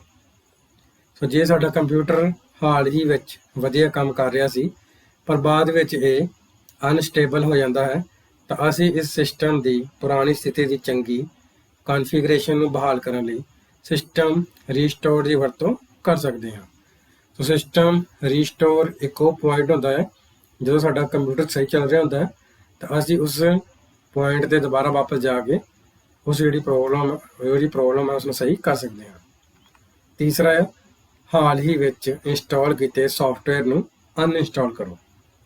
ਸੋ ਜੇ ਅਸੀਂ ਹਾਲ ਦੀ ਘੜੀ ਵਿੱਚ ਕੋਈ ਸੌਫਟਵੇਅਰ ਇੰਸਟਾਲ ਕੀਤਾ ਹੈ ਅਤੇ ਬਾਅਦ ਵਿੱਚ ਸਾਡਾ ਕੰਪਿਊਟਰ ਕ੍ਰੈਸ਼ ਹੋ ਜਾਂਦਾ ਹੈ ਤਾਂ ਅਸੀਂ ਇਸ ਸੌਫਟਵੇਅਰ ਨੂੰ ਕੰਟਰੋਲ ਪੈਨਲ ਤੋਂ ਅਨਇੰਸਟਾਲ ਕਰ ਸਕਦੇ ਹਾਂ। ਅਜਿਹਾ ਕਰਨ ਤੋਂ ਬਾਅਦ ਸਾਡਾ ਕੰਪਿਊਟਰ ਨਾਰਮਲ ਤੌਰ 'ਤੇ ਬੂਟ ਹੋਣਾ ਚਾਹੀਦਾ ਹੈ। ਉਸ ਤੋਂ ਬਾਅਦ ਇਸ ਦਾ ਅਗਲਾ ਪੁਆਇੰਟ ਹੈ ਹਾਰਡਵੇਅਰ ਡਰਾਈਵਰਾਂ ਨੂੰ ਅਪਡੇਟ ਕਰੋ। ਸੋ ਜੇਕਰ ਸਾਡੇ ਹਾਰਡਵੇਅਰ ਡਰਾਈਵਰ ਕੰਪਿਊਟਰ ਸਿਸਟਮ ਵਿੱਚ ਰੁਕਾਵਟ ਦਾ ਕਾਰਨ ਬਣ ਰਹੇ ਹਨ ਤਾਂ ਅਸੀਂ ਆਪਣੇ ਕੰਪਿਊਟਰ ਸਿਸਟਮ ਦੇ ਨਿਰਮਾਤਾ ਦੀ ਵੈਬਸਾਈਟ ਤੋਂ ਅਪਡੇਟ ਕੀਤੇ ਡਰਾਈਵਰ ਡਾਊਨਲੋਡ ਕਰਕੇ ਇਹਨਾਂ ਨੂੰ ਸੇਫ ਮੋਡ ਵਿੱਚ ਇੰਸਟਾਲ ਕਰ ਸਕਦੇ ਹਾਂ। ਉਸ ਤੋਂ ਬਾਅਦ ਅਗਲਾ ਇਸ ਦਾ ਪੁਆਇੰਟ ਹੈ ਸਿਸਟਮ ਕ੍ਰੈਸ਼ ਨੂੰ ਚੈੱਕ ਕਰਨਾ। ਸੋ ਜੇ ਸਾਡਾ ਕੰਪਿਊਟਰ ਆਮ ਤੌਰ 'ਤੇ ਅਨਸਟੇਬਲ ਹੁੰਦਾ ਹੈ ਪਰ ਸੇਫ ਮੋਡ ਵਿੱਚ ਵਧੀਆ ਕੰਮ ਕਰਦਾ ਹੈ ਤਾਂ ਇਹ ਸੰਭਾਵਨਾ ਹੈ ਕਿ ਸਾਡੇ ਕੰਪਿਊਟਰ ਦੇ ਕ੍ਰੈਸ਼ ਹੋਣ ਦਾ ਕਾਰਨ ਸੌਫਟਵੇਅਰ ਦੀ ਸਮੱਸਿਆ ਹੈ। ਸੋ ਜੇਕਰ ਕੰਪਿਊਟਰ ਸੌਫਟ ਮੋਡ ਵਿੱਚ ਵੀ ਕ੍ਰੈਸ਼ ਹੋ ਜਾਂਦਾ ਹੈ ਤਾਂ ਇਹ ਅਕਸਰ ਇੱਕ ਸੰਕੇਤ ਹੁੰਦਾ ਹੈ ਕਿ ਸਾਡਾ ਕੰਪਿਊਟਰ ਵਿੱਚ ਇੱਕ ਹਾਰਡਵੇਅਰ ਸਮੱਸਿਆ ਹੈ। ਸੋ ਹੁਣ ਅਸੀਂ ਡਿਵਾਈਸ ਡਰਾਈਵਰਾਂ ਦੀ ਇੰਸਟਾਲੇਸ਼ਨ ਬਾਰੇ ਜਾਣਾਂਗੇ। ਸੋ ਡਰਾਈਵਰ ਇੱਕ ਸੌਫਟਵੇਅਰ ਪ੍ਰੋਗਰਾਮ ਹੁੰਦਾ ਹੈ ਜਿਸ ਦੀ ਵਰਤੋਂ ਕਰਕੇ ਇੱਕ ਯੰਤਰ ਕੰਪਿਊਟਰ ਨਾਲ ਸੰਚਾਰ ਕਰਦਾ ਹੈ। ਜਦੋਂ ਕੰਪਿਊਟਰ ਦਾ ਕੋਈ ਯੰਤਰ ਸਹੀ ਢੰਗ ਨਾਲ ਕੰਮ ਨਹੀਂ ਕਰਦਾ ਤਾਂ ਅਸੀਂ ਜਾਂਚ ਕਰ ਸਕਦੇ ਹਾਂ ਕਿ ਸੌਫਟਵੇਅਰ ਡਰਾਈਵਰ ਸਹੀ ਤਰ੍ਹਾਂ ਇੰਸਟਾਲ ਹੈ ਜਾਂ ਨਹੀਂ। ਸੋ ਖਰਾਬ ਡਰਾਈਵਰ ਸਾਡੇ ਕੰਪਿਊਟਰ ਵਿੱਚ ਸਮੱਸਿਆ ਦਾ ਕਾਰਨ ਹੋ ਸਕਦਾ ਹੈ ਅਤੇ ਇਸ ਸਮੱਸਿਆ ਨੂੰ ਹੱਲ ਕਰਨ ਲਈ ਸਾਨੂੰ ਡਰਾਈਵਰ ਨੂੰ ਅਪਡੇਟ ਕਰਨ ਦੀ ਲੋੜ ਹੁੰਦੀ ਹੈ। ਸੋ ਐਕਸਟਰਨਲ ਉਪਕਰਨਾਂ ਲਈ ਸਾਨੂੰ ਅਪਡੇਟ ਕੀਤੇ ਡਰਾਈਵਰਾਂ ਨੂੰ ਮੈਨੂਅਲ ਤਰੀਕੇ ਨਾਲ ਡਾਊਨਲੋਡ ਕਰਨ ਦੀ ਲੋੜ ਪੈਂਦੀ ਹੈ ਜਦਕਿ ਕੁਝ ਡਰਾਈਵਰਾਂ ਨੂੰ ਵਿੰਡੋ ਆਪਣੇ ਆਪ ਅਪਡੇਟ ਕਰ ਦਿੰਦਾ ਹੈ। ਸੋ ਅੱਗੇ ਸਾਡੇ ਕੋਲ ਹੈ ਡਰਾਈਵਰਾਂ ਨੂੰ ਕਿਵੇਂ ਅਸੀਂ ਇੰਸਟਾਲ ਜਾਂ ਸਥਾਪਿਤ ਕਰ ਸਕਦੇ ਹਾਂ। ਸੋ ਜਦੋਂ ਅਸੀਂ ਡਰਾਈਵਰ ਫਾਈਲ ਡਾਊਨਲੋਡ ਕਰਦੇ ਹਾਂ ਤਾਂ ਆਮ ਤੌਰ 'ਤੇ ਇਹ ਡਾਊਨਲੋਡ ਕੀਤੀ ਡਰਾਈਵਰ ਫਾਈਲ ਇੱਕ ਐਗਜ਼ੀਕਿਊਟਿਵ ਫਾਈਲ .exe ਦੇ ਰੂਪ ਵਿੱਚ ਹੁੰਦੀ ਹੈ ਜਾਂ ਇੱਕ zip.zip ਫਾਈਲ ਦੇ ਰੂਪ ਵਿੱਚ ਹੁੰਦੀ ਹੈ। ਸਭ ਤੋਂ ਪਹਿਲਾਂ ਅਸੀਂ ਗੱਲ ਕਰਾਂਗੇ ਐਗਜ਼ੀਕਿਊਟਿਵ ਫਾਈਲ ਦੇ ਰੂਪ ਵਿੱਚ। ਜੇਕਰ ਸਾਡੇ ਵੱਲੋਂ ਡਾਊਨਲੋਡ ਕੀਤੀ ਗਈ ਫਾਈਲ exe ਫਾਈਲ ਦੇ ਰੂਪ ਵਿੱਚ ਹੈ ਤਾਂ ਅਸੀਂ ਉਸ ਫਾਈਲ 'ਤੇ ਡਬਲ ਕਲਿੱਕ ਕਰਕੇ ਉਸ ਫਾਈਲ ਦੇ ਵਿੱਚ ਜਿਹੜਾ ਡਾਇਲੌਗ ਬਾਕਸ ਖੁੱਲ੍ਹੇਗਾ ਉਸ ਦੀਆਂ ਹਦਾਇਤਾਂ ਨੂੰ ਫੋਲੋ ਕਰਕੇ ਅਸੀਂ ਉਸ ਸੌਫਟਵੇਅਰ ਨੂੰ ਆਪਣੇ ਕੰਪਿਊਟਰ ਵਿੱਚ ਇੰਸਟਾਲ ਕਰ ਸਕਦੇ ਹਾਂ। ਅੱਗੇ ਇਸ ਦਾ ਦੂਸਰਾ ਤਰੀਕਾ ਹੈ ਜ਼ਿਪ ਫਾਈਲ ਲਈ। ਸੋ ਜ਼ਿਪ ਫਾਈਲ ਇੱਕ ਕੰਪਰੈਸ ਫਾਈਲ ਹੁੰਦੀ ਹੈ ਜਿਸ ਵਿੱਚ ਜਿਹੜਾ ਅਸਲ ਫਾਈਲ ਹੁੰਦੀ ਹੈ ਉਸ ਦਾ ਜਿਹੜਾ ਸਾਈਜ਼ ਹੈ ਉਸ ਨੂੰ ਘਟਾਉਣ ਲਈ ਅਸੀਂ ਕਰ ਦਿੰਦੇ ਹਾਂ ਉਸ ਫਾਈਲ ਦੀ ਇੱਕ ਜ਼ਿਪ ਫਾਈਲ ਬਣਾ ਦਿੰਦੇ ਹਾਂ। ਸੋ ਇੱਕ ਓਰੀਜਨਲ ਫਾਈਲ ਨਾਲੋਂ ਇੱਕ ਜ਼ਿਪ ਫਾਈਲ ਦਾ ਜਿਹੜਾ ਸਾਈਜ਼ ਹੈ ਉਹ ਕਾਫੀ ਘਟ ਜਾਂਦਾ ਹੈ, ਅੱਧਾ ਹੋ ਜਾਂਦਾ ਹੈ। ਸੋ ਜ਼ਿਪ ਕਿਸਮ ਦੀ ਫਾਈਲ ਨੂੰ ਸਭ ਤੋਂ ਪਹਿਲਾਂ ਸਾਨੂੰ ਅਨਕੰਪਰੈਸ ਕਰਨਾ ਪੈਂਦਾ ਹੈ, ਮਤਲਬ ਦੁਬਾਰਾ ਉਸਦੇ ਅਸਲ ਰੂਪ ਵਿੱਚ ਲਿਆਉਣਾ ਪੈਂਦਾ ਹੈ। ਫਿਰ ਉਸ ਤੋਂ ਬਾਅਦ ਉਸ ਦੇ ਵਿੱਚ ਅਸੀਂ ਇਸ ਦੀ exe ਫਾਈਲ ਨੂੰ ਲੱਭ ਕੇ ਉਸ ਫਾਈਲ ਨੂੰ ਇੰਸਟਾਲ ਕਰ ਸਕਦੇ ਹਾਂ। ਸੋ ਅਗਲਾ ਸਾਡੇ ਕੋਲ ਟੌਪਿਕ ਹੈ ਪਲੱਗ ਅਤੇ ਪਲੇ ਹਾਰਡਵੇਅਰ ਇੰਸਟਾਲੇਸ਼ਨ। ਸੋ ਜਿਵੇਂ ਕਿ ਇਸ ਦੇ ਨਾਮ ਤੋਂ ਪਤਾ ਚੱਲ ਰਿਹਾ ਪਲੱਗ ਕਰੋ ਤੇ ਉਸ ਹਾਰਡਵੇਅਰ ਜਾਂ ਸੋ ਅਗਲਾ ਸਾਡੇ ਕੋਲ ਟੌਪਿਕ ਹੈ ਪਲੱਗ ਅਤੇ ਪਲੇ ਹਾਰਡਵੇਅਰ ਇੰਸਟਾਲੇਸ਼ਨ। ਸੋ ਇਸ ਦੇ ਨਾਮ ਤੋਂ ਹੀ ਪਤਾ ਚੱਲ ਰਿਹਾ ਹੈ ਵੀ ਇਸ ਹਾਰਡਵੇਅਰ ਨੂੰ ਪਲੱਗ ਕਰੋ ਅਤੇ ਇਸ ਨੂੰ ਵਰਤਣਾ ਸਟਾਰਟ ਕਰ ਦਿਓ। ਸੋ ਪਲੱਗ ਅਤੇ ਪਲੇ ਨੂੰ ਕਈ ਵਾਰ ਸੰਖੇਪ ਵਿੱਚ PNP ਵੀ ਕਿਹਾ ਜਾਂਦਾ ਹੈ। ਪਲੱਗ ਅਤੇ ਪਲੇ ਸ਼ਬਦ ਇਹ ਪਰਿਭਾਸ਼ਿਤ ਕਰਦਾ ਹੈ ਕਿ ਜਦੋਂ ਕੋਈ ਉਪਕਰਨ ਕੰਪਿਊਟਰ ਸਿਸਟਮ ਨਾਲ ਜੋੜਿਆ ਜਾਂਦਾ ਹੈ ਤਾਂ ਇਹ ਜੁੜਦੇ ਹੀ ਕੰਮ ਕਰਨਾ ਸ਼ੁਰੂ ਕਰ ਦਿੰਦਾ ਹੈ। ਪਲੱਗ ਅਤੇ ਪਲੇ ਹਾਰਡਵੇਅਰ ਇੰਸਟਾਲੇਸ਼ਨ ਲਈ ਮੈਨੂਅਲ ਡਰਾਈਵਰ ਇੰਸਟਾਲ ਕਰਨ ਦੀ ਜ਼ਰੂਰਤ ਨਹੀਂ ਪੈਂਦੀ। ਸੋ ਉਦਾਹਰਨ ਲਈ USB ਕੀਬੋਰਡ, ਮਾਊਸ ਅਤੇ ਪ੍ਰਿੰਟਰ। ਸੋ ਇਸ ਤਰ੍ਹਾਂ ਦੇ ਯੰਤਰਾਂ ਨੂੰ ਜਦੋਂ ਵੀ ਅਸੀਂ ਆਪਣੇ ਕੰਪਿਊਟਰ ਨਾਲ ਲਗਾਉਂਦੇ ਹਾਂ ਤਾਂ ਉਸੇ ਟਾਈਮ ਇਹ ਜਿਹੜੇ ਹਾਰਡਵੇਅਰ ਆ ਇਹ ਕੰਮ ਕਰਨਾ ਸ਼ੁਰੂ ਕਰ ਦਿੰਦੇ ਹਨ। ਇਹਨਾਂ ਲਈ ਸਾਨੂੰ ਵੱਖਰੇ ਤੌਰ 'ਤੇ ਕੋਈ ਵੀ ਜਿਹੜਾ ਡਰਾਈਵਰ ਹੈ ਉਹ ਲੋਡ ਕਰਨ ਦੀ ਜ਼ਰੂਰਤ ਨਹੀਂ ਪੈਂਦੀ ਤੇ ਇਹਨਾਂ ਨੂੰ ਅਸੀਂ ਪਲੱਗ ਐਂਡ ਪਲੇ ਹਾਰਡਵੇਅਰ ਕਹਿ ਸਕਦੇ ਹਾਂ। ਅੱਗੇ ਸਾਡੇ ਕੋਲ ਹੈ ਪੋਰਟ ਦੀਆਂ ਕਿਸਮਾਂ। ਸੋ ਕੰਪਿਊਟਰ ਹਾਰਡਵੇਅਰ ਵਿੱਚ ਇੱਕ ਪੋਰਟ ਕੰਪਿਊਟਰ ਅਤੇ ਹੋਰ ਕੰਪਿਊਟਰਾਂ ਜਾਂ ਪੈਰੀਫੇਰਲ ਉਪਕਰਨਾਂ ਦੇ ਵਿਚਕਾਰ ਇੱਕ ਸੰਚਾਰ ਦਾ ਕੰਮ ਕਰਦਾ ਹੈ। ਸੋ ਪੈਰੀਫੇਰਲ ਉਪਕਰਨ ਉਹ ਹੁੰਦੇ ਆ ਜਿਹੜੇ ਕੰਪਿਊਟਰ ਦੇ ਨਾਲ ਅਸੀਂ ਬਾਹਰੀ ਤੌਰ 'ਤੇ ਲਗਾਉਂਦੇ ਹਾਂ। ਕੰਪਿਊਟਰ ਪੋਰਟਾਂ ਦੇ ਬਹੁਤ ਸਾਰੇ ਉਪਯੋਗ ਹੁੰਦੇ ਹਨ, ਜਿਵੇਂ ਕਿ ਇੱਕ ਮੋਨੀਟਰ, ਵੈਬਕੈਮ, ਸਪੀਕਰ ਜਾਂ ਹੋਰ ਉਪਕਰਨਾਂ ਨੂੰ ਜੋੜਨਾ। ਸੋ ਹੁਣ ਅਸੀਂ ਪੋਰਟ ਦੀਆਂ ਕਿਸਮਾਂ ਬਾਰੇ ਜਾਣ ਲੈਂਦੇ ਹਾਂ, ਜਿਸ ਵਿੱਚ ਸਾਡੇ ਕੋਲ ਪਹਿਲੀ ਪੋਰਟ ਹੈ ਸੀਰੀਅਲ ਪੋਰਟ। ਸੋ ਇਹ ਪੋਰਟ ਮੁੱਖ ਤੌਰ 'ਤੇ ਬਾਹਰੀ ਮੋਡਮ ਅਤੇ ਪੁਰਾਣੇ ਕੰਪਿਊਟਰ ਮਾਊਸ ਲਈ ਵਰਤੀ ਜਾਂਦੀ ਹੈ। ਇਸ ਦੇ ਦੋ ਵਰਜਨ ਜਾਂ ਦੋ ਕਿਸਮਾਂ ਹਨ, ਇੱਕ 9 ਪਿਨ ਅਤੇ 25 ਪਿਨ ਵਾਲੀ। ਇਸ ਪੋਰਟ ਦੀਆਂ ਇਸ ਪੋਰਟ ਰਾਹੀਂ 115 ਕਿਲੋਬਿਟ ਪ੍ਰਤੀ ਸੈਕਿੰਡ ਦੀ ਰਫ਼ਤਾਰ ਨਾਲ ਡਾਟਾ ਟ੍ਰਾਂਸਫਰ ਹੁੰਦਾ ਹੈ। ਇਸ ਨੂੰ ਤੁਸੀਂ ਸੱਜੇ ਪਾਸੇ ਚਿੱਤਰ ਵੀ ਦੇਖ ਸਕਦੇ ਹੋ। ਦੂਸਰੀ ਸਾਡੇ ਕੋਲ ਹੈ ਪੈਰਲਲ ਪੋਰਟ। ਇਹ ਪੋਰਟ ਸਕੈਨਰਾਂ ਅਤੇ ਪ੍ਰਿੰਟਰਾਂ ਲਈ ਵਰਤੀ ਜਾਂਦੀ ਹੈ ਅਤੇ ਇਸ ਨੂੰ ਪ੍ਰਿੰਟਰ ਪੋਰਟ ਵੀ ਕਿਹਾ ਜਾਂਦਾ ਹੈ। ਇਸ ਵਿੱਚ 25 ਪਿੰਨਾਂ ਲੱਗੀਆਂ ਹੁੰਦੀਆਂ ਹਨ। ਤੀਸਰਾ ਹੈ PS2 ਪੋਰਟ। ਇਹ ਪੋਰਟ ਪੁਰਾਣੇ ਕਿਸਮ ਦੇ ਕੰਪਿਊਟਰ ਕੀਬੋਰਡ ਅਤੇ ਮਾਊਸ ਲਈ ਵਰਤੀ ਜਾਂਦੀ ਹੈ। ਬਹੁਤ ਸਾਰੇ ਪੁਰਾਣੇ ਕੰਪਿਊਟਰ PS2 ਪੋਰਟ ਪ੍ਰਦਾਨ ਕਰਦੇ ਹਨ, ਇੱਕ ਮਾਊਸ ਅਤੇ ਦੂਜਾ ਕੀਬੋਰਡ ਲਈ। ਮਾਊਸ ਪੋਰਟ ਹਰੇ ਰੰਗ ਦੇ ਕੋਡ ਅਤੇ ਕੀਬੋਰਡ ਮੈਜੈਂਟਾ ਰੰਗ ਵਿੱਚ ਨਜ਼ਰ ਆਉਂਦੀ ਹੈ, ਜਿਵੇਂ ਕਿ ਤੁਸੀਂ ਸੱਜੇ ਪਾਸੇ ਚਿੱਤਰ ਵਿੱਚ ਦੇਖ ਪਾ ਰਹੇ ਹੋ। ਚੌਥੀ ਸਾਡੇ ਕੋਲ ਪੋਰਟ ਦੀ ਕਿਸਮ ਹੈ ਯੂਨੀਵਰਸਲ ਸੀਰੀਅਲ ਬੱਸ, ਜਿਸ ਨੂੰ ਅਸੀਂ USB ਵੀ ਕਹਿੰਦੇ ਹਾਂ। ਇਹ ਪੋਰਟ ਬਾਹਰੀ USB ਡਿਵਾਈਸਾਂ ਜਿਵੇਂ ਬਾਹਰੀ hard disk, printer, scanner, mouse, keyboard ਆਦਿ ਨੂੰ ਜੋੜਦੀ ਹੈ। ਸੋ ਐਡਵਾਂਸ ਮਾਡਲਾਂ ਵਿੱਚ 4 USB ਪੋਰਟ ਹੁੰਦੇ ਹਨ। ਪੰਜਵਾਂ ਸਾਡੇ ਕੋਲ ਹੈ VGA ਪੋਰਟ। ਇਸ ਨੂੰ ਮੋਨੀਟਰ ਪੋਰਟ ਵੀ ਕਿਹਾ ਜਾਂਦਾ ਹੈ ਅਤੇ ਇਸ ਦੀ ਵਰਤੋਂ ਮੋਨੀਟਰ ਨੂੰ ਕੰਪਿਊਟਰ ਦੇ ਵੀਡੀਓ ਕਾਰਡ ਨਾਲ ਜੋੜਨ ਲਈ ਕੀਤੀ ਜਾਂਦੀ ਹੈ। ਇਸ ਪੋਰਟ ਵਿੱਚ 15 ਸੁਰਾਖ ਹੁੰਦੇ ਹਨ, ਜਿਵੇਂ ਕਿ ਤੁਸੀਂ ਦੂਜੇ ਨੰਬਰ ਚਿੱਤਰ ਵਿੱਚ ਦੇਖ ਪਾ ਰਹੇ ਹੋ। ਛੇਵੀਂ ਸਾਡੇ ਕੋਲ ਪੋਰਟ ਹੈ ਪਾਵਰ ਕਨੈਕਟਰ। ਸੋ ਇਹ ਕਨੈਕਟਰ ਕੰਪਿਊਟਰ ਸਿਸਟਮ ਨੂੰ ਬਿਜਲੀ ਸਪਲਾਈ ਦੇਣ ਲਈ ਵਰਤਿਆ ਜਾਂਦਾ ਹੈ। ਇਹ 3 ਪਿੰਨ ਵਾਲਾ ਪਲੱਗ ਹੁੰਦਾ ਹੈ। ਖੱਬੀ ਪਿੰਨ ਨਿਊਟਰਲ, ਸੱਜੀ ਪਿੰਨ ਫੇਸ ਲਈ ਅਤੇ ਉੱਪਰਲੀ ਪਿੰਨ ਨੂੰ ਪਾਵਰ ਲੀਕ ਹੋਣ ਦੀ ਸਥਿਤੀ ਵਿੱਚ ਅਰਥਿੰਗ ਕਨੈਕਟੀਵਿਟੀ ਦੇਣ ਲਈ ਵਰਤਿਆ ਜਾਂਦਾ ਹੈ। ਅੱਗੇ ਸਾਡੇ ਕੋਲ 7ਵੀਂ ਪੋਰਟ ਦੀ ਕਿਸਮ ਹੈ ਮੋਡਮ ਪੋਰਟ। ਇਸ ਪੋਰਟ ਨੂੰ ਸੰਚਾਰ ਪੋਰਟ ਵੀ ਕਿਹਾ ਜਾਂਦਾ ਹੈ ਅਤੇ ਇਹ ਇੱਕ PC ਦੇ ਮੋਡਮ ਨੂੰ ਟੈਲੀਫੋਨ ਨੈਟਵਰਕ ਨਾਲ ਜੋੜਦਾ ਹੈ। ਇਹ RJ11 ਕਿਸਮ ਦੇ ਕਨੈਕਟਰ ਨਾਲ ਜੁੜਦਾ ਹੈ। 8ਵਾਂ ਸਾਡੇ ਕੋਲ ਹੈ ਈਥਰਨੈਟ ਪੋਰਟ। ਇਸ ਪੋਰਟ ਨੂੰ LAN ਪੋਰਟ ਵੀ ਕਿਹਾ ਜਾਂਦਾ ਹੈ। ਸਾਡੇ PC ਨੂੰ ਇੱਕ ਨੈਟਵਰਕ ਅਤੇ ਹਾਈ ਸਪੀਡ ਇੰਟਰਨੈਟ ਨਾਲ ਜੋੜਦਾ ਹੈ। ਇੱਕ RJ45 ਕਨੈਕਟਰ ਨੈਟਵਰਕ ਕੇਬਲ ਨੂੰ ਇੱਕ ਕੰਪਿਊਟਰ ਨਾਲ ਜੋੜਨ ਲਈ ਵਰਤਿਆ ਜਾਂਦਾ ਹੈ, ਜਿਵੇਂ ਤੁਸੀਂ ਸੱਜੇ ਚਿੱਤਰ ਵਿੱਚ ਦੇਖ ਪਾ ਰਹੇ ਹੋ। ਲਾਸਟ ਸਾਡੇ ਕੋਲ ਹੈ ਡਿਜੀਟਲ ਵੀਡੀਓ ਇੰਟਰਫੇਸ ਪੋਰਟ। ਇਹ ਫਲੈਟ ਪੈਨਲ LCD ਮੋਨੀਟਰ ਨੂੰ ਕੰਪਿਊਟਰ ਦੇ ਵੀਡੀਓ ਗ੍ਰਾਫਿਕਸ ਕਾਰਡ ਨਾਲ ਜੋੜਨ ਲਈ ਵਰਤੀ ਜਾਂਦੀ ਹੈ। ਸੋ ਅਗਲਾ ਸਾਡੇ ਕੋਲ ਟੌਪਿਕ ਹੈ ਸੌਫਟਵੇਅਰ ਅਪਡੇਟ ਅਤੇ ਅਪਗ੍ਰੇਡ। ਸੋ ਇੱਕ ਐਪ ਜਾਂ ਆਪਰੇਟਿੰਗ ਸਿਸਟਮ ਵਿੱਚ ਤਬਦੀਲੀ ਕਰਨ ਲਈ ਅਪਡੇਟ ਅਤੇ ਅਪਗ੍ਰੇਡ ਦੋ ਵੱਖਰੇ ਤਰੀਕੇ ਹਨ। ਇੱਕ ਸੌਫਟਵੇਅਰ ਅਪਡੇਟ ਵਿੱਚ ਬੱਗ ਜਾਂ ਐਰਰ ਫਿਕਸ ਅਤੇ ਹੋਰ ਛੋਟੇ ਸੁਧਾਰ ਸ਼ਾਮਲ ਹੁੰਦੇ ਹਨ, ਜਦਕਿ ਇੱਕ ਸੌਫਟਵੇਅਰ ਅਪਗ੍ਰੇਡ ਵਿੱਚ ਸੌਫਟਵੇਅਰ ਦਾ ਵਰਜਨ ਬਦਲਦਾ ਹੈ। ਸੋ ਆਓ ਅਸੀਂ ਦੋਨਾਂ ਨੂੰ ਇੱਕ ਇੱਕ ਕਰਕੇ ਸਮਝ ਲੈਂਦੇ ਹਾਂ। ਸਭ ਤੋਂ ਪਹਿਲਾਂ ਸਾਡੇ ਕੋਲ ਸੌਫਟਵੇਅਰ ਅਪਡੇਟ। ਸੋ ਸੌਫਟਵੇਅਰ ਅਪਡੇਟ ਇੱਕ ਪੈਚ ਹੁੰਦਾ ਹੈ ਜੋ ਕਿ ਕਿਸੇ ਸੌਫਟਵੇਅਰ ਦੇ ਜਾਰੀ ਹੋਣ ਤੋਂ ਬਾਅਦ ਇਸ ਵਿੱਚ ਪ੍ਰਾਪਤ ਹੋਈਆਂ ਸਮੱਸਿਆਵਾਂ ਜਾਂ ਗਲਤੀਆਂ ਦੇ ਹੱਲ ਲੱਭਣ ਤੋਂ ਬਾਅਦ ਉਪਲਬਧ ਹੁੰਦਾ ਹੈ। ਸੋ ਪੈਚ ਇੱਕ ਤਰ੍ਹਾਂ ਦਾ ਉਸ ਦਾ ਬਦਲਵਾਂ ਪ੍ਰਬੰਧ ਹੁੰਦਾ। ਸੋ ਜਦੋਂ ਅਸੀਂ ਕਿਸੇ ਐਪ ਜਾਂ ਆਪਰੇਟਿੰਗ ਸਿਸਟਮ ਨੂੰ ਅਪਡੇਟ ਕਰਦੇ ਹਾਂ ਤਾਂ ਇਹ ਅਪਡੇਟ ਐਪ ਜਾਂ ਆਪਰੇਟਿੰਗ ਸਿਸਟਮ ਵਿੱਚ ਪਾਈ ਗਈਆਂ ਗਲਤੀਆਂ ਨੂੰ ਦਰੁਸਤ ਕਰ ਦਿੰਦਾ ਹੈ। ਸੋ ਇੱਕ ਅਪਡੇਟ ਆਕਾਰ ਵਿੱਚ ਛੋਟਾ ਹੁੰਦਾ ਹੈ ਅਤੇ ਇਸ ਨੂੰ ਲਾਗੂ ਕਰਨ ਵਿੱਚ ਕੁਝ ਮਿੰਟ ਲੱਗ ਸਕਦੇ ਹਨ। ਸੋ ਸੌਫਟਵੇਅਰ ਅਪਡੇਟ ਦੇ ਵਿੱਚ ਸਿਰਫ ਉਸ ਸੌਫਟਵੇਅਰ ਵਿੱਚ ਜੋ ਵੀ ਖਾਮੀਆਂ ਜਾਂ ਜੋ ਵੀ ਮੁਸ਼ਕਲਾਂ ਆ ਰਹੀਆਂ ਹਨ ਸਿਰਫ ਉਹਨਾਂ ਨੂੰ ਹੀ ਸੁਧਾਰਿਆ ਜਾਂਦਾ ਹੈ। ਦੂਸਰਾ ਸਾਡੇ ਕੋਲ ਹੈ ਸੌਫਟਵੇਅਰ ਅਪਗ੍ਰੇਡ। ਸੋ ਸੌਫਟਵੇਅਰ ਅਪਗ੍ਰੇਡ ਪੁਰਾਣੇ ਸੌਫਟਵੇਅਰ ਵਰਜਨ ਨੂੰ ਨਵੇਂ ਵਰਜਨ ਵਿੱਚ ਤਬਦੀਲ ਕਰਨਾ ਹੁੰਦਾ ਹੈ। ਸੋ ਜਦੋਂ ਸੌਫਟਵੇਅਰ ਵਿੱਚ ਕੀਤੀਆਂ ਤਬਦੀਲੀਆਂ ਮਹੱਤਵਪੂਰਨ ਹੁੰਦੀਆਂ ਹਨ ਤਾਂ ਅਸੀਂ ਇਸ ਨੂੰ ਅਪਗ੍ਰੇਡ ਕਹਿੰਦੇ ਹਾਂ। ਉਦਾਹਰਨ ਲਈ ਜੇਕਰ ਅਸੀਂ ਆਪਣੇ ਕੰਪਿਊਟਰ ਸਿਸਟਮ ਵਿੱਚ ਇੰਸਟਾਲ ਵਿੰਡੋ 8.1 ਆਪਰੇਟਿੰਗ ਸਿਸਟਮ ਨੂੰ ਵਿੰਡੋ 10 ਆਪਰੇਟਿੰਗ ਸਿਸਟਮ ਦੇ ਨਾਲ ਬਦਲ ਦਿੰਦੇ ਹਾਂ ਤਾਂ ਇਸ ਨੂੰ ਅਸੀਂ ਅਪਗ੍ਰੇਡ ਕਹਿੰਦੇ ਹਾਂ, ਨਾ ਕਿ ਇਸ ਨੂੰ ਸੌਫਟਵੇਅਰ ਅਪਡੇਟ ਕਹਿੰਦੇ ਹਾਂ। ਸੋ ਇੱਕ ਅਪਗ੍ਰੇਡ ਵਿੱਚ ਕਈ ਤਰ੍ਹਾਂ ਦੀਆਂ ਨਵੀਆਂ ਵਿਸ਼ੇਸ਼ਤਾਵਾਂ ਅਤੇ ਵਿਕਲਪ ਸ਼ਾਮਲ ਹੁੰਦੇ ਹਨ ਜੋ ਕਿ ਕਿਸੇ ਸੌਫਟਵੇਅਰ ਜਾਂ ਆਪਰੇਟਿੰਗ ਸਿਸਟਮ ਦੇ ਮੌਜੂਦਾ ਵਰਜਨ ਵਿੱਚ ਨਹੀਂ ਹੁੰਦੇ ਹਨ। ਅੱਗੇ ਹੁਣ ਅਸੀਂ MS ਆਫਿਸ ਇੰਸਟਾਲੇਸ਼ਨ ਬਾਰੇ ਜਾਣਾਂਗੇ।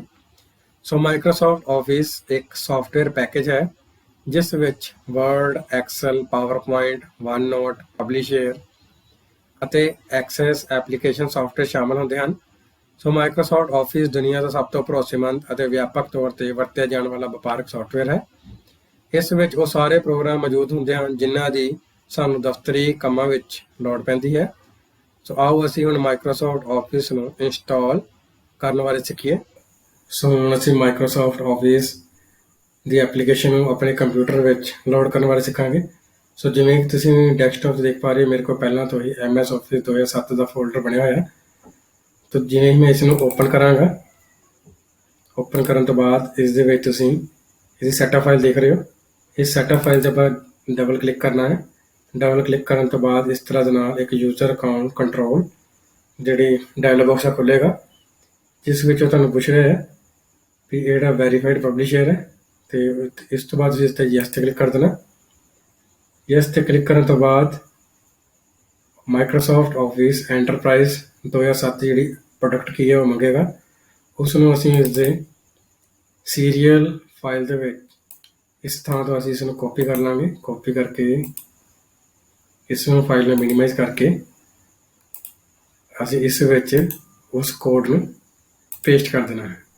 ਸੋ ਪੇਸਟ ਕਰਨ ਤੋਂ ਬਾਅਦ ਇਸ ਟਿਕ ਦਾ ਨਿਸ਼ਾਨ ਆ ਗਿਆ, ਤਾਂ ਮਤਲਬ ਜੋ ਵੀ ਪ੍ਰੋਡਕਟ ਕੀ ਅਸੀਂ ਇਸ ਵਿੱਚ ਭਰੀ ਉਹ ਸਹੀ ਹੈ। ਉਸ ਤੋਂ ਬਾਅਦ ਅਸੀਂ ਕੰਟੀਨਿਊ ਬਟਨ 'ਤੇ ਕਲਿੱਕ ਕਰਾਂਗੇ। ਕੰਟੀਨਿਊ 'ਤੇ ਕਲਿੱਕ ਕਰਨ ਤੋਂ ਬਾਅਦ ਇੰਸਟਾਲ ਨਾਓ ਵਿੱਚ ਜਿਹੜੀਆਂ ਚੁਣਿੰਦਾ ਫਾਈਲਾਂ ਉਹ ਸਾਰੀਆਂ ਆ ਜਾਣਗੀਆਂ ਅਤੇ ਜਿਹੜੀਆਂ ਸਾਰੀਆਂ ਫਾਈਲਾਂ ਉਹ ਇੰਸਟਾਲ ਨਾਓ 'ਚ ਆ ਜਾਣਗੀਆਂ। ਕਸਟਮਾਈਜ਼ ਵਿੱਚ ਤੁਸੀਂ ਆਪਣੇ ਮੁਤਾਬਕ ਕਿਹੜੀ ਪੈਕੇਜ ਨੂੰ ਇੰਸਟਾਲ ਕਰਨਾ ਜਾਂ ਕਿਸੇ ਸੌਫਟਵੇਅਰ ਨੂੰ ਨਹੀਂ ਇੰਸਟਾਲ ਕਰਨਾ ਉਸਦੀ ਚੋਣ ਕਰ ਸਕਦੇ ਹੋ। ਤਾਂ ਅਸੀਂ ਇੰਸਟਾਲ ਨਾਓ ਬਟਨ 'ਤੇ ਕਲਿੱਕ ਕਰਾਂਗੇ। ਇੰਸਟਾਲ ਨਾਓ ਬਟਨ 'ਤੇ ਕਲਿੱਕ ਕਰਨ ਤੋਂ ਬਾਅਦ ਇਹ ਜਿਹੜੀ ਐਪਲੀਕੇਸ਼ਨ ਹੈ ਮਾਈਕਰੋਸਾਫਟ ਆਫਿਸ 2007 ਦੀ ਇਹ ਇੰਸਟਾਲ ਹੋਣਾ ਸ਼ੁਰੂ ਹੋ ਜਾਏਗੀ। ਸੋ ਇਸ ਆਫਿਸ ਨੂੰ ਇੰਸਟਾਲ ਹੋਣ 'ਚ ਕੁਝ ਸਮਾਂ ਲੱਗ ਸਕਦਾ ਹੈ। ਸੋ ਜਿਵੇਂ ਕਿ ਤੁਸੀਂ ਦੇਖ ਪਾ ਰਹੇ ਹੋ ਮਾਈਕਰੋਸਾਫਟ ਆਫਿਸ ਹਾਫ ਜਿਹੜਾ ਇੰਸਟਾਲ ਹੋ ਚੁੱਕਿਆ ਹੈ। ਸੋ ਜਿਵੇਂ ਹੀ ਜਿਹੜੀ ਪ੍ਰੋਗਰੈਸ ਬਾਰ ਹੈ ਇਹ ਲਾਸਟ ਤੱਕ ਕੰਪਲੀਟ ਹੋ ਜਾਏਗੀ ਤਾਂ ਸਾਡਾ ਜਿਹੜਾ ਐਪਲੀਕੇਸ਼ਨ ਹੈ ਉਹ ਇੰਸਟਾਲ ਹੋ ਜਾਵੇਗੀ। ਸੋ ਉਸ ਟਾਈਮ ਤੱਕ ਅਸੀਂ ਕੁਝ ਦੇਰ ਲਈ ਵੇਟ ਕਰਾਂਗੇ। ਸੋ ਤੁਸੀਂ ਦੇਖ ਪਾ ਰਹੇ ਹੋ ਕਿ ਮਾਈਕਰੋਸਾਫਟ ਆਫਿਸ ਐਂਟਰਪ੍ਰਾਈਜ਼ 2007 ਇੰਸਟਾਲ ਹੋਣ ਤੋਂ ਬਾਅਦ ਸਾਨੂੰ ਇੱਕ ਮੈਸੇਜ ਨਜ਼ਰ ਆ ਰਿਹਾ Microsoft Office Enterprise 2007 has been successfully installed. ਉਸ ਤੋਂ ਬਾਅਦ ਤੁਸੀਂ ਕਲੋਜ਼ 'ਤੇ ਕਲਿੱਕ ਕਰ ਦੇਣਾ ਹੈ। ਸੋ ਇਸ ਤਰ੍ਹਾਂ ਦੇ ਨਾਲ ਅਸੀਂ MS ਆਫਿਸ 2007 ਨੂੰ ਇੰਸਟਾਲ ਕਰ ਸਕਦੇ ਹਾਂ। ਹੁਣ ਅਸੀਂ ਇਸ ਨੂੰ ਚੈੱਕ ਕਰਨਾ ਹੈ ਤਾਂ ਅਸੀਂ ਇਸ 'ਤੇ ਲਿਖਾਂਗੇ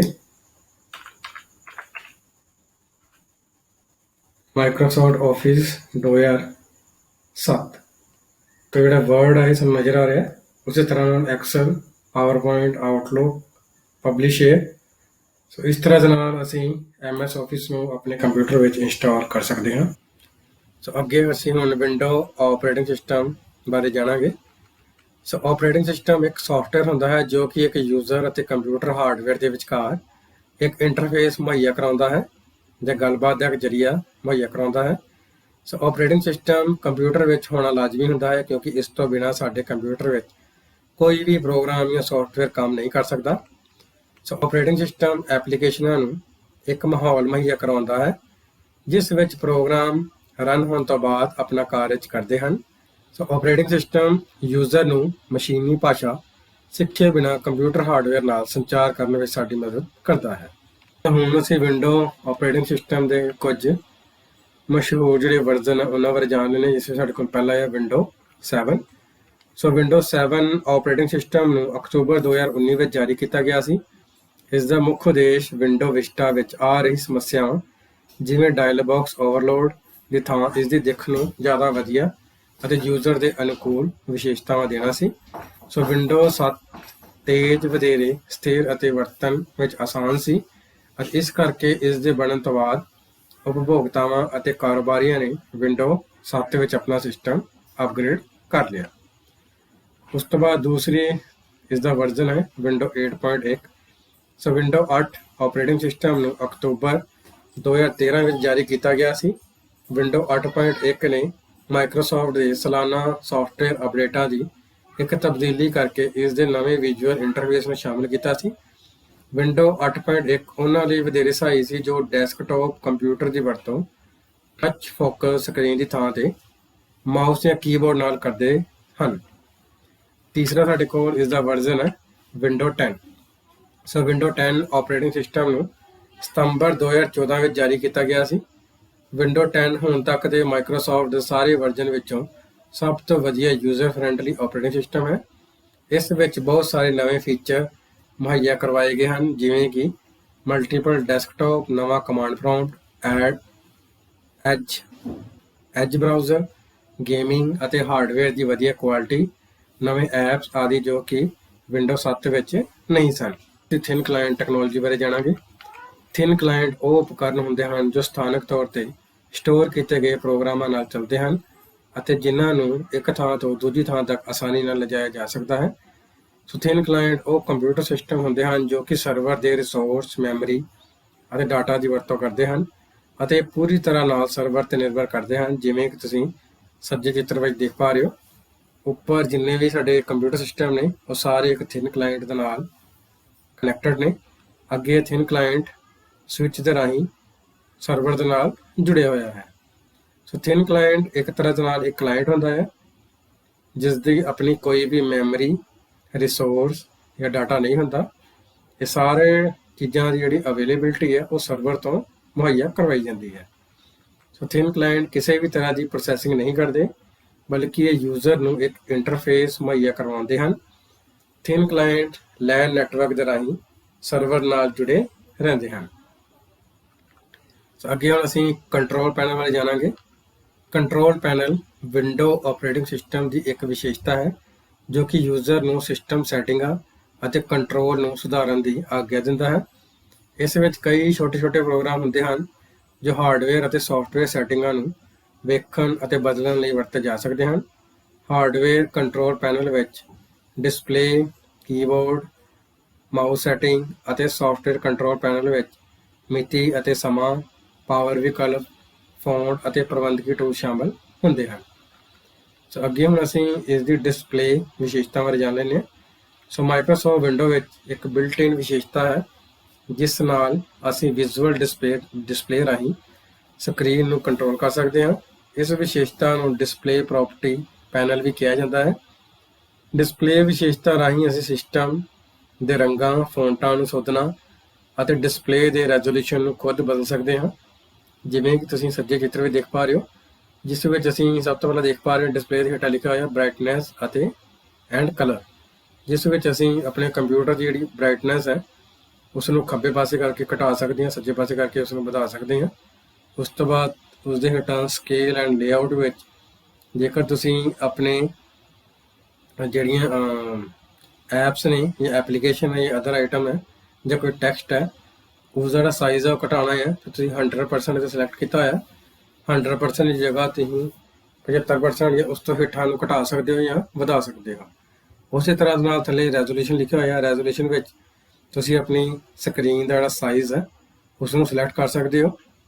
ਇਸ ਤਰ੍ਹਾਂ ਦੇ ਨਾਲ ਡਿਸਪਲੇ ਵਿਸ਼ੇਸ਼ਤਾ ਵਿੱਚ ਜਿਹੜੀ ਸੈਟਿੰਗ ਤੁਸੀਂ ਬਦਲਣਾ ਚਾਹੁੰਦੇ ਹੋ ਉਸ ਨੂੰ ਬਦਲ ਸਕਦੇ ਹੋ। ਸੋ ਹੁਣ ਅਸੀਂ ਡਿਸਪਲੇ ਪ੍ਰੋਪਰਟੀ ਪੈਨਲ ਨੂੰ ਖੋਲ੍ਹਣ ਬਾਰੇ ਸਿੱਖਾਂਗੇ। ਉਸ ਦੇ ਲਈ ਤੁਸੀਂ ਡੈਸਕਟਾਪ ਸਕਰੀਨ ਤੇ ਰਾਈਟ ਕਲਿੱਕ ਕਰੋ। ਰਾਈਟ ਕਲਿੱਕ ਕਰਨ ਤੋਂ ਬਾਅਦ ਇਸ ਦੇ ਹੇਠਾਂ ਡਿਸਪਲੇ ਸੈਟਿੰਗ ਦਾ ਆਈਕਨ ਤਾਂ ਨਜ਼ਰ ਆ ਰਿਹਾ। ਡਿਸਪਲੇ ਸੈਟਿੰਗ ਆਈਕਨ ਤੇ ਕਲਿੱਕ ਕਰੋ। ਕਲਿੱਕ ਕਰਨ ਤੋਂ ਬਾਅਦ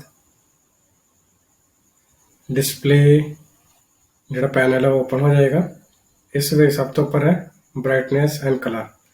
ਤੁਸੀਂ ਇਸ ਸਲਾਈਡਰ ਦੇ ਰਾਹੀਂ ਆਪਣੇ ਜਿਹੜੀ ਸਕਰੀਨ ਦੀ ਬ੍ਰਾਈਟਨੈਸ ਨੂੰ ਘਟਾ ਅਤੇ ਇਸ ਤਰ੍ਹਾਂ ਵਧਾ ਸਕਦੇ ਹੋ।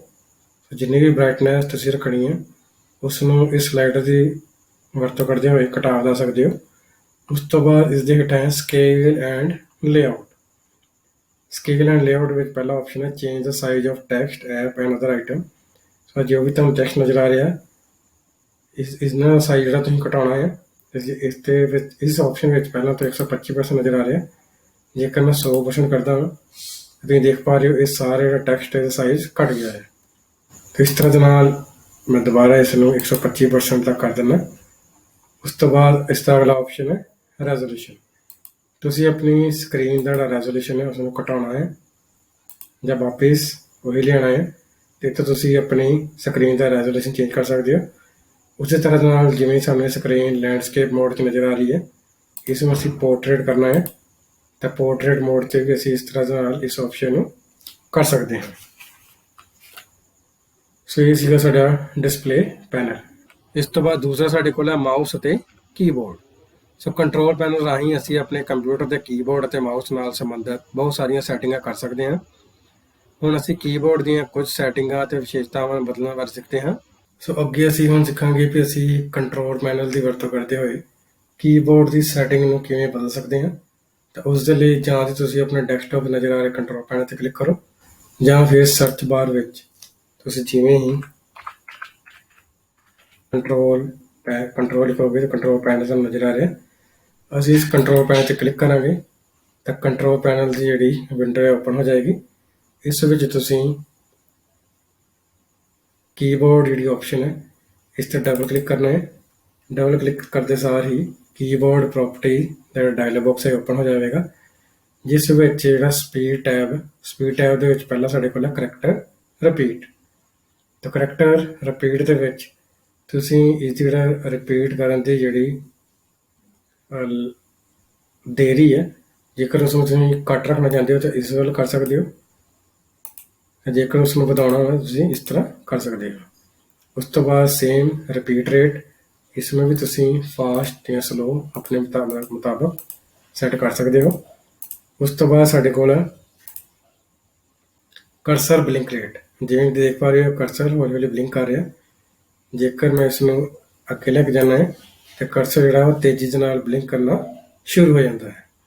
ਉਸੇ ਤਰ੍ਹਾਂ ਦੇ ਨਾਲ ਹਾਰਡਵੇਅਰ ਦੇ ਵਿੱਚ ਕਿਹੜੇ ਕੀਬੋਰਡ ਦੇ ਹਾਰਡਵੇਅਰ ਤੁਹਾਡੇ ਕੰਪਿਊਟਰ ਵਿੱਚ ਇੰਸਟਾਲ ਨੇ ਤਾਂ ਸਾਨੂੰ ਇਸ ਵਿੱਚ ਉਹ ਨਜ਼ਰ ਆ ਰਿਹਾ ਹੈ।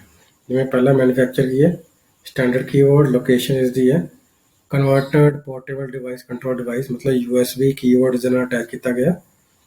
ਡਿਵਾਈਸ ਸਟੇਟਸ 'ਚ ਦੱਸ ਰਿਹਾ ਦਿਸ ਡਿਵਾਈਸ ਵਰਕਿੰਗ ਪ੍ਰੋਪਰਲੀ। ਤੇ ਇਹ ਜਿਹੜਾ ਡਿਵਾਈਸ ਹੈ ਇਹ ਸਹੀ ਢੰਗ ਨਾਲ ਕੰਮ ਕਰ ਰਿਹਾ ਹੈ। ਸੋ ਹੁਣ ਅਸੀਂ ਮਾਊਸ ਦੀਆਂ ਕੁਝ ਸੈਟਿੰਗਾਂ ਅਤੇ ਵਿਸ਼ੇਸ਼ਤਾਵਾਂ ਨੂੰ ਬਦਲਣ ਬਾਰੇ ਸਿੱਖਦੇ ਹਾਂ। ਤਾਂ ਇਸ ਦੇ ਸੱਜੇ ਪਾਸੇ ਮਾਊਸ ਦਾ ਆਪਸ਼ਨ ਤਾਂ ਨਜ਼ਰ ਆ ਰਿਹਾ। ਇਸ ਉੱਪਰ ਡਬਲ ਕਲਿੱਕ ਕਰੋ। ਡਬਲ ਕਲਿੱਕ ਕਰਨ ਤੋਂ ਬਾਅਦ ਮਾਊਸ ਪ੍ਰੋਪਰਟੀ ਦਾ ਡਾਇਲੌਗ ਬਾਕਸ ਖੁੱਲ੍ਹ ਜਾਵੇਗਾ। ਇਸ ਵਿੱਚ ਸਭ ਤੋਂ ਪਹਿਲਾਂ 4 ਟੈਬ ਨਜ਼ਰ ਆ ਰਹੇ ਨੇ button, pointer option, wheel, hardware. Button ਦੇ ਵਿੱਚ ਜੇਕਰ ਅਸੀਂ ਇਸ ਆਈਕਨ 'ਤੇ ਕਲਿੱਕ ਕਰਦੇ ਹਾਂ ਤਾਂ ਜਿਹੜਾ ਤੁਹਾਡਾ ਖੱਬਾ ਬਟਨ ਹੈ ਉਹ ਸੱਜਾ ਬਟਨ ਖੱਬੇ ਬਟਨ 'ਤੇ ਜਗ੍ਹਾ ਵਰਤਿਆ ਜਾਏਗਾ ਤੇ ਸੱਜਾ ਬਟਨ ਖੱਬੇ ਬਟਨ ਦੀ ਜਗ੍ਹਾ ਵਰਤਿਆ ਜਾਵੇਗਾ। ਮਤਲਬ ਦੋਵੇਂ ਬਟਨਾਂ ਦੀ ਅਦਲਾ ਬਦਲੀ ਕਰਨ ਲਈ ਅਸੀਂ ਇਸ ਬਟਨ 'ਤੇ ਕਲਿੱਕ ਕਰਦੇ ਹਾਂ। ਉਸ ਤੋਂ ਬਾਅਦ ਸਾਡੇ ਕੋਲ ਇਹ ਹੈ ਵੀ ਡਬਲ ਕਲਿੱਕ ਦੀ ਸਪੀਡ ਨਹੀਂ ਸਲੋ ਰੱਖਣੀ ਹੈ ਫਾਸਟ ਰੱਖਣੀ ਹੈ ਉਸ ਦੀ ਸੈਟਿੰਗ ਤੁਸੀਂ ਇੱਥੋਂ ਕਰ ਸਕਦੇ ਹੋ। ਉਸ ਤੋਂ ਬਾਅਦ ਸਾਡੇ ਕੋਲ ਹੈ ਪੁਆਇੰਟਰ ਟੈਬ ਦੇ ਵਿੱਚ ਸਾਡੇ ਕੋਲ ਜਿਹੜੀ ਪੁਆਇੰਟਰ ਦੀ ਪੋਜੀਸ਼ਨਸ ਹੈ ਵੀ ਜਦੋਂ ਅਸੀਂ ਕਿਸ ਸਿਚੁਏਸ਼ਨ ਵਿੱਚ ਸਾਡੇ ਕੋਲ ਜਿਹੜਾ ਮਾਊਸ ਦਾ ਪੁਆਇੰਟਰ ਉਹ ਕਿਸ ਤਰ੍ਹਾਂ ਦੇ ਨਾਲ ਆਏਗਾ। ਜਿਵੇਂ ਅਸੀਂ ਹੈਲਪ ਸਿਲੈਕਟ ਕਰਦੇ ਹਾਂ ਤਾਂ ਹੈਲਪ ਦੇ ਨਾਲ ਕੁਐਸਚਨ ਮਾਰਕ ਲੱਗਾ ਹੋਇਆ ਆਏਗਾ। ਨਾਰਮਲ ਸਿਲੈਕਟ ਵਿੱਚ ਨਾਰਮਲ ਮਾਊਸ ਦਾ ਕਿਹੜਾ ਕੀਵਰਡ ਆ ਜਿਹੜਾ ਪਿਕਚਰ ਉਹ ਆਏਗੀ। ਬਿਜ਼ੀ ਵਿੱਚ ਇਹਦਾ ਰਾਊਂਡ ਵਿੱਚ ਜਿਹੜਾ ਇੱਕ ਸਰਕਲ ਆ ਉਹ ਇੱਦਾਂ ਘੁੰਮਦਾ ਰਹੇਗਾ। ਤੇ ਇਸ ਤਰ੍ਹਾਂ ਦੇ ਨਾਲ ਜੇਕਰ ਤੁਸੀਂ ਪਹਿਲਾਂ ਤੋਂ ਇਹਨਾਂ ਕੀਬੋਰਡ ਮਾਊਸ ਦੀ ਜਿਹੜੀ ਸ਼ੇਪਸ ਹੈ ਇਹਨਾਂ ਨੂੰ ਤੁਸੀਂ ਬਦਲਣਾ ਚਾਹੁੰਦੇ ਹੋ ਤਾਂ ਤੁਸੀਂ ਬਰਾਊਜ਼ 'ਤੇ ਕਲਿੱਕ ਕਰਕੇ ਪਹਿਲਾਂ ਤੋਂ ਆਪਣੇ ਕੰਪਿਊਟਰ ਵਿੱਚ ਕੋਈ ਇੰਸਟਾਲ ਕੀਤਾ ਗਿਆ ਜਿਹੜਾ ਮਾਊਸ ਦਾ ਕਰਸਰ ਹੈ ਉਸ ਨੂੰ ਉਸ ਦੇ ਨਾਲ ਬਦਲ ਵੀ ਸਕਦੇ ਹੋ। ਉਸ ਤੋਂ ਬਾਅਦ ਸਾਡੇ ਕੋਲ ਹੈ ਪੁਆਇੰਟਰ ਆਪਸ਼ਨ ਵਿੱਚ ਦੱਸ ਰਿਹਾ ਹੈ ਵੀ ਤੁਹਾਡੇ ਪੁਆਇੰਟਰ ਦੀ ਜਿਹੜੀ ਸਪੀਡ ਹੈ ਉਹ ਕਿੰਨੀ ਹੋਏਗੀ। ਜਿਵੇਂ ਮੰਨ ਲਓ ਫਾਸਟ ਕਰਦਾ ਹਾਂ ਤਾਂ ਹੁਣ ਇਹ ਦੇਖ ਪਾ ਰਹੇ ਹੋ ਕਰਸਰ ਕਿੰਨਾ ਫਾਸਟ ਘੁੰਮ ਰਿਹਾ ਹੈ। ਜੇਕਰ ਇਸ ਨੂੰ ਮੈਂ ਸਲੋ ਕਰਦਾ ਤਾਂ ਹੁਣ ਤੁਸੀਂ ਦੇਖ ਪਾ ਰਹੇ ਹੋ ਮੈਂ ਤੇਜ਼ ਵੀ ਘੁਮਾ ਰਿਹਾ, ਪਰ ਕੀ ਜਿਹੜਾ ਕਰਸਰ ਹੈ ਮਾਊਸ ਦਾ ਉਹ ਹੌਲੀ ਹੌਲੀ ਨਾਲ ਰਾਊਂਡ ਸ਼ੇਪ 'ਚ ਘੁੰਮ ਰਿਹਾ ਹੈ।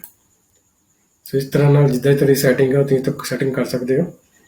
ਉਸ ਤੋਂ ਬਾਅਦ ਹੈਗਾ ਵਿਜ਼ੀਬਿਲਟੀ ਵਿੱਚ, ਉਸ ਤੋਂ ਬਾਅਦ ਸਾਨੂੰ ਨਜ਼ਰ ਆ ਰਿਹਾ ਸਨੈਪ ਟੂ।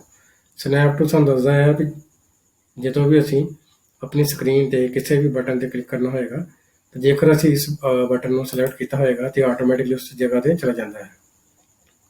ਉਸ ਤੋਂ ਬਾਅਦ ਹੈ ਵਿਜ਼ੀਬਿਲਟੀ।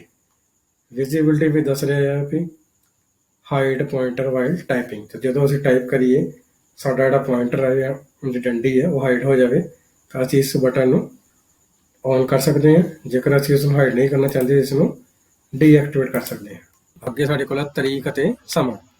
ਸੋ ਮੌਜੂਦਾ ਮਿਤੀ ਅਤੇ ਸਮਾਂ ਹਮੇਸ਼ਾ ਟਾਸਕ ਬਾਰ ਦੇ ਨੋਟੀਫਿਕੇਸ਼ਨ ਏਰੀਆ ਵਿੱਚ ਦਿਖਾਈ ਦਿੰਦੇ ਹਨ। ਅਸੀਂ ਤਾਰੀਖ ਅਤੇ ਸਮੇਂ ਨਾਲ ਸੰਬੰਧਿਤ ਬਹੁਤ ਸਾਰੀਆਂ ਸੈਟਿੰਗਾਂ ਨੂੰ ਅਰੇਂਜ ਅਤੇ ਬਦਲ ਸਕਦੇ ਹਾਂ। ਉਸ ਤੋਂ ਬਾਅਦ ਸਾਡੇ ਕੋਲ ਹੈ ਡਿਵਾਈਸ ਅਤੇ ਪ੍ਰਿੰਟਰ।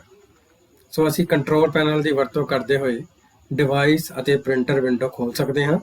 ਡਿਵਾਈਸ ਅਤੇ ਪ੍ਰਿੰਟਰ ਵਿੰਡੋ ਵਿੱਚ ਅਸੀਂ ਇਸ ਨਾਲ ਜੁੜੇ ਬਾਹਰੀ ਉਪਕਰਨਾਂ ਦੇ ਨਾਲ ਆਪਣੇ ਕੰਪਿਊਟਰ ਨੂੰ ਵੇਖ ਸਕਦੇ ਹਾਂ ਕਿ ਕਿਹੜੇ ਯੰਤਰ ਸਾਡੇ ਕੰਪਿਊਟਰ ਦੇ ਨਾਲ ਜੁੜੇ ਹੋਏ ਨੇ।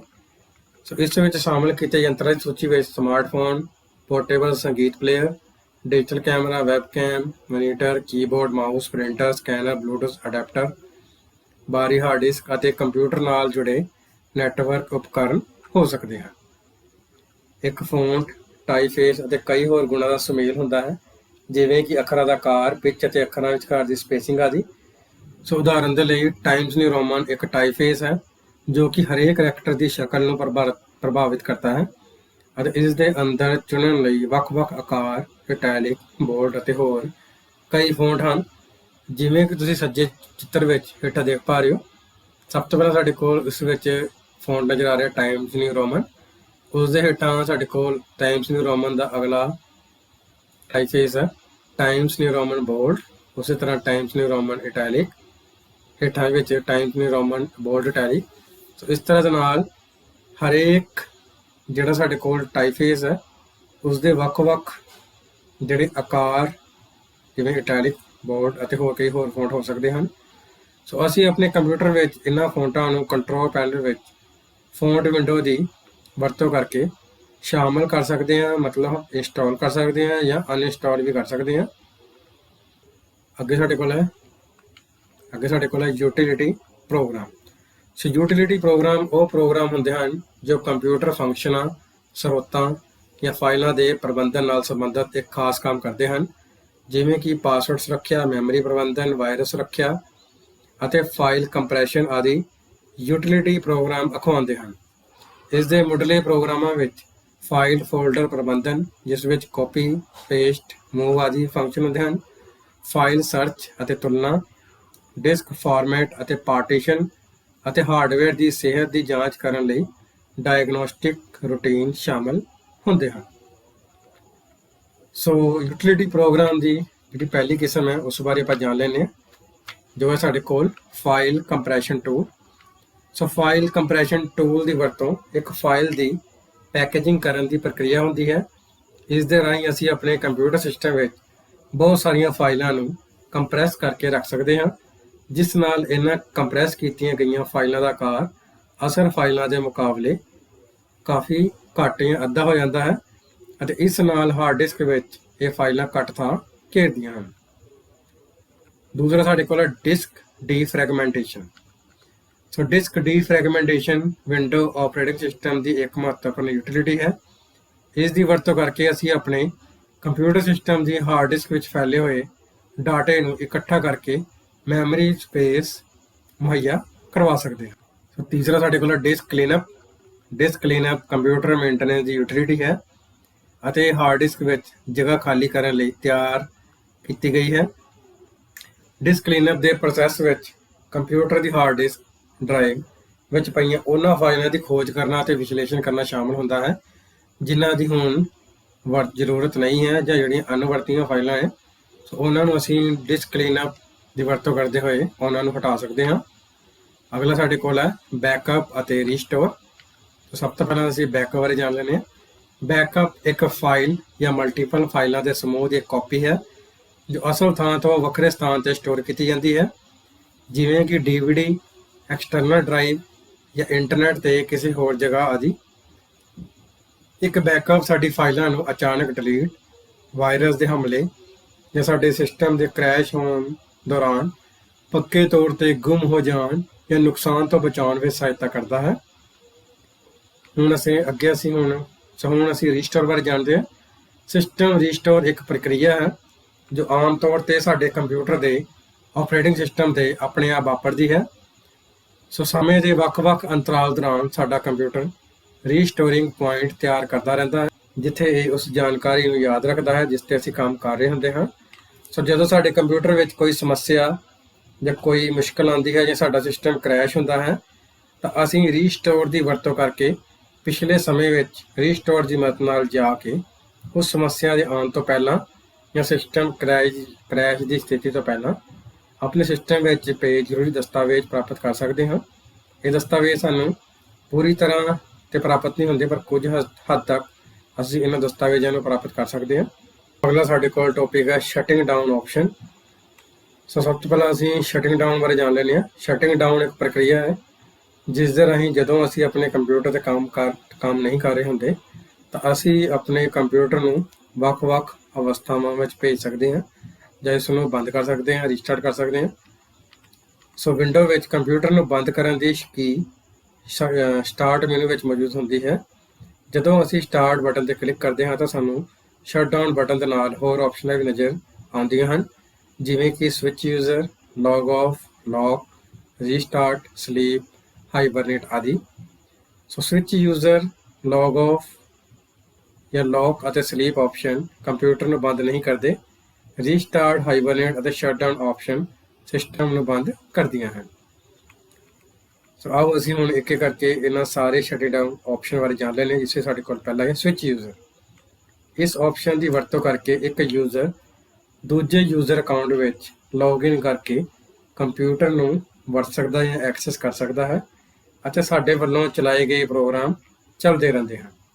ਦੂਸਰਾ ਹੈ ਲੌਗ ਆਫ। ਇਸ ਆਪਸ਼ਨ ਦੀ ਵਰਤੋਂ ਨਾਲ ਅਸੀਂ ਆਪਣੇ ਵਿੰਡੋ ਸੈਸ਼ਨ ਨੂੰ ਖਤਮ ਕਰ ਸਕਦੇ ਹਾਂ, ਆਪਣੇ ਕੰਮ ਨੂੰ ਸੇਵ ਕਰ ਸਕਦੇ ਹਾਂ ਅਤੇ ਪ੍ਰੋਗਰਾਮ ਨੂੰ ਬੰਦ ਕਰ ਸਕਦੇ ਹਾਂ।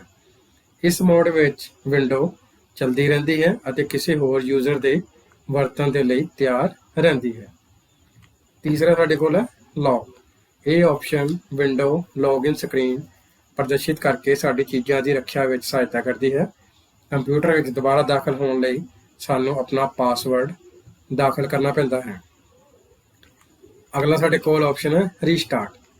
ਇਸ ਆਪਸ਼ਨ ਦੀ ਵਰਤੋਂ ਕੰਪਿਊਟਰ ਨੂੰ ਮੁੜ ਤੋਂ ਬੰਦ ਕਰਕੇ ਸਟਾਰਟ ਕਰਨ ਲਈ ਉਦੋਂ ਕੀਤੀ ਜਾਂਦੀ ਹੈ ਜਦੋਂ ਕਿਸੇ ਐਪਲੀਕੇਸ਼ਨ ਨੂੰ ਲਾਗੂ ਕਰਨਾ ਹੋਵੇ, ਕੰਪਿਊਟਰ ਕਿਸੇ ਦੂਜੇ ਕੰਮ ਵਿੱਚ ਰੁੱਝ ਗਿਆ ਹੋਵੇ ਜਾਂ ਹੈਂਗ ਹੋ ਗਿਆ ਹੋਵੇ, ਜਾਂ ਕੰਪਿਊਟਰ ਨੂੰ ਬੂਟਿੰਗ ਵੇਲੇ ਸਕੈਨ ਕਰਨ ਦੀ ਜ਼ਰੂਰਤ ਹੋਵੇ।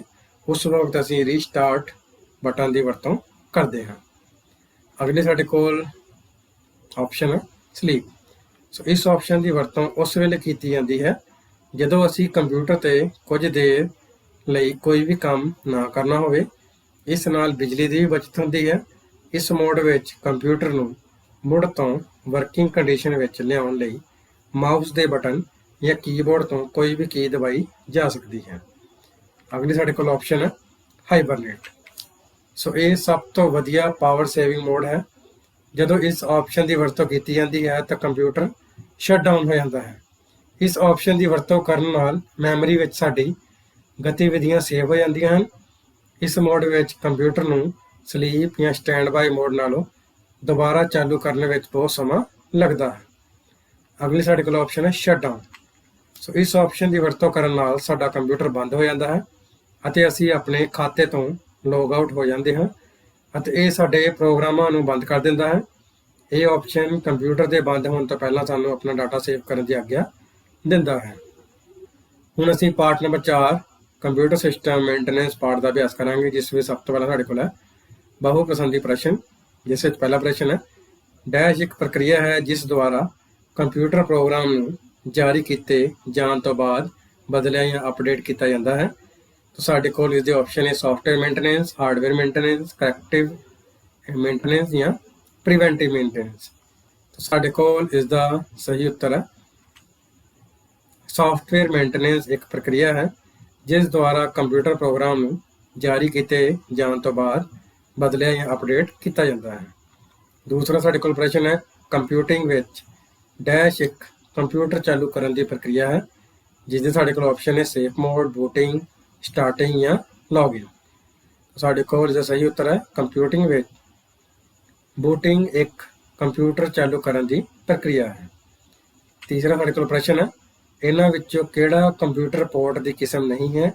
साडे कोल इसके ऑप्शन है ईथरनेट, PS2 पोर्ट, तीसरा है VGA, तो लास्ट में साडे कोल है प्रिंटर। तो साडे कोल इसका सही उत्तर है इन्हां विच्चों प्रिंटर कंप्यूटर पोर्ट की किस्म नहीं है। अगे चौथा साडे कोल प्रश्न है डैश सिक्योरिटी उपकरण विंडो के नवीनतम वर्जन विच बनाया गया है ਅਤੇ ਸਾਡੇ कंप्यूटर ਨੂੰ ਵਾਇਰਸਾਂ ਅਤੇ ਹੋਰ ਮਾਲਵੇਅਰਾਂ ਤੋਂ ਬਚਾਉਣ ਵਿੱਚ ਸਹਾਇਤਾ ਕਰਦਾ ਹੈ। ਸਾਡੇ ਕੋਲ ਇਹਦੇ ਆਪਸ਼ਨ ਹੈ ਐਂਟੀਵਾਇਰਸ, ਮਾਲਵੇਅਰ, ਵਿੰਡੋ ਡਿਫੈਂਡਰ ਜਾਂ ਡੀ ਫ੍ਰੈਗਮੈਂਟਰ। ਸਾਡੇ ਕੋਲ ਇਸ ਦਾ ਸਹੀ ਉੱਤਰ ਹੈ ਵਿੰਡੋ ਡਿਫੈਂਡਰ ਸਿਕਿਉਰਿਟੀ ਉਪਕਰਨ ਵਿੰਡੋ ਦੇ ਨਵੀਨਤਮ ਵਰਜਨ ਵਿੱਚ ਬਣਾਇਆ ਗਿਆ ਹੈ ਅਤੇ ਸਾਡੇ ਕੰਪਿਊਟਰ ਨੂੰ ਵਾਇਰਸਾਂ ਅਤੇ ਹੋਰ ਮਾਲਵੇਅਰਾਂ ਤੋਂ ਬਚਾਉਣ ਵਿੱਚ ਸਹਾਇਤਾ करता है। पंजवां साडे कोल है डैश एक मालवेयर। पंजवां प्रश्न है डैश एक सॉफ्टवेयर है जो आखिरी उपभोक्ता ਅਤੇ कंप्यूटर हार्डवेयर के विचकार एक इंटरफेस वजों काम करता है। साडे कोल जो ऑप्शन है window defender, file compression utility, operating system, last में साडे कोल सिक्योरिटी टूल। तो साडे कोल इस प्रश्न का सही उत्तर है ऑपरेटिंग सिस्टम एक सॉफ्टवेयर है जो आखिरी उपभोक्ता ਅਤੇ कंप्यूटर हार्डवेयर के विचकार एक इंटरफेस या गलबात वजों काम करता है। अगे साडे कोल खाली थावां भरो। इस पहली खाली थां है डैश नियमित आधार ते हार्डवेयर की जांच करन दी ये सुनिश्चित करन दी प्रक्रिया है कि ये वधिया चल रहे क्रम विच है। तो साडे कोल इसदा सही उत्तर है प्रिवेंटिव मेनटेनेंस नियमित आधार ते हार्डवेयर की जांच करन दी ये सुनिश्चित करने की प्रक्रिया है कि ये वधिया चल रहे क्रम विच है। दूसरा साडे कोल प्रश्न है डैश एक सॉफ्टवेयर हुंदा है जो कि एक उपकरण साडे कंप्यूटर नाल काम करन लई वरतदा है। तो इसका सही उत्तर है ड्राइवर एक सॉफ्टवेयर हुंदा है जो कि एक उपकरण साडे कंप्यूटर नाल काम करन लई वरतदा है। तीसरा प्रश्न है डैश एक शरीरिक डॉकिंग पॉइंट है जिसकी वरतों नाल एक बाहरी उपकरण कंप्यूटर नाल जोड़िया जा सकता है। तो इसका सही उत्तर है पोर्ट एक शरीरिक डॉकिंग पॉइंट है जिसकी वरतों नाल एक बाहरी उपकरण कंप्यूटर नाल जोड़िया जा सकता है। चौथी साडे कोल खाली थां है डैश टाइप फेस ਅਤੇ ਹੋਰ ਗੁਣਾਂ ਦਾ ਸੁਮੇਲ ਹੈ ਜਿਵੇਂ ਕਿ ਆਕਾਰ, ਪਿਚ ਅਤੇ ਸਪੇਸਿੰਗ। तो साडे कोल इसका सही उत्तर है फॉन्ट टाइप फेस ਅਤੇ ਹੋਰ ਗੁਣਾਂ ਦਾ ਸੁਮੇਲ है जिमें कि आकार, पिच ਅਤੇ स्पेसिंग। पंजवां साडे कोल प्रश्न है डैश की वरतों करदे हां असीं अपने विंडो सैशन नूं खत्म कर सकते हाँ, अपणियां चीज़ां नूं सेव कर सकते हैं ਅਤੇ प्रोग्रामां नूं बंद कर सकते हैं पर विंडो ऑपरेटिंग सिस्टम चलता रहता है ਅਤੇ दूजे यूजरां नूं कंप्यूटर वरतण की आग्या भी दिंदा है। तो इसका सही उत्तर है लॉग ऑफ की वरतों करते हैं असीं अपने विंडो सैशन नूं खत्म कर सकते हैं, अपनी चीज़ों नूं सेव कर सकते हैं ਅਤੇ प्रोग्रामां नूं बंद कर सकते हैं पर विंडो ऑपरेटिंग सिस्टम चलता रहता है ਅਤੇ दूजे यूजरां नूं कंप्यूटर वरतण की आग्या दिंदा है। अगे साडे कोल हेठ लिखिया का पूरा नाम लिखो। PNP का पूरा नाम है प्लग एंड प्ले, USB का पूरा नाम है यूनिवर्सल सीरियल बस, तीसरा है VGA का पूरा नाम है वीडियो ग्राफिक्स अडेप्टर, चौथा है UAC का पूरा नाम है यूजर अकाउंट कंट्रोल, पंजवां है OS का पूरा नाम है ऑपरेटिंग सिस्टम, छेवां है NAP का पूरा नाम है नेटवर्क एक्सेस प्रोटेक्शन। सो हुण असीं पढ़ांगे छोटे उत्तर वाले प्रश्न जिस में साडे कोल पहला प्रश्न है प्रिवेंटिव मेंटेनेंस की है। प्रिवेंटिव मेंटेनेंस नियमित आधार पर हार्डवेयर की जांच करके ये सुनिश्चित करते हैं कि कंप्यूटर सिस्टम्स ठीक ढंग नाल काम कर रहा है या नहीं।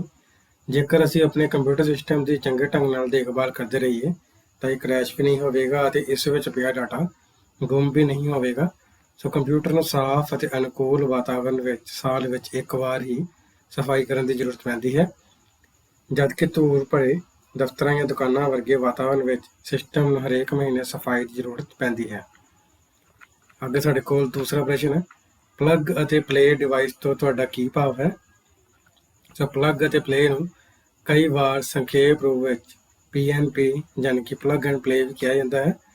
ਪਲੱਗ ਅਤੇ ਪਲੇ ਸ਼ਬਦ ਇਹ ਪਰਿਭਾਸ਼ਿਤ ਕਰਦਾ ਹੈ ਕਿ ਜਦੋਂ ਕੋਈ ਉਪਕਰਨ ਕੰਪਿਊਟਰ ਸਿਸਟਮ ਨਾਲ ਜੋੜਿਆ ਜਾਂਦਾ ਹੈ ਤਾਂ ਇਹ ਜੁੜਦੇ ਹੀ ਕੰਮ ਕਰਨਾ ਸ਼ੁਰੂ ਕਰ ਦਿੰਦਾ ਹੈ।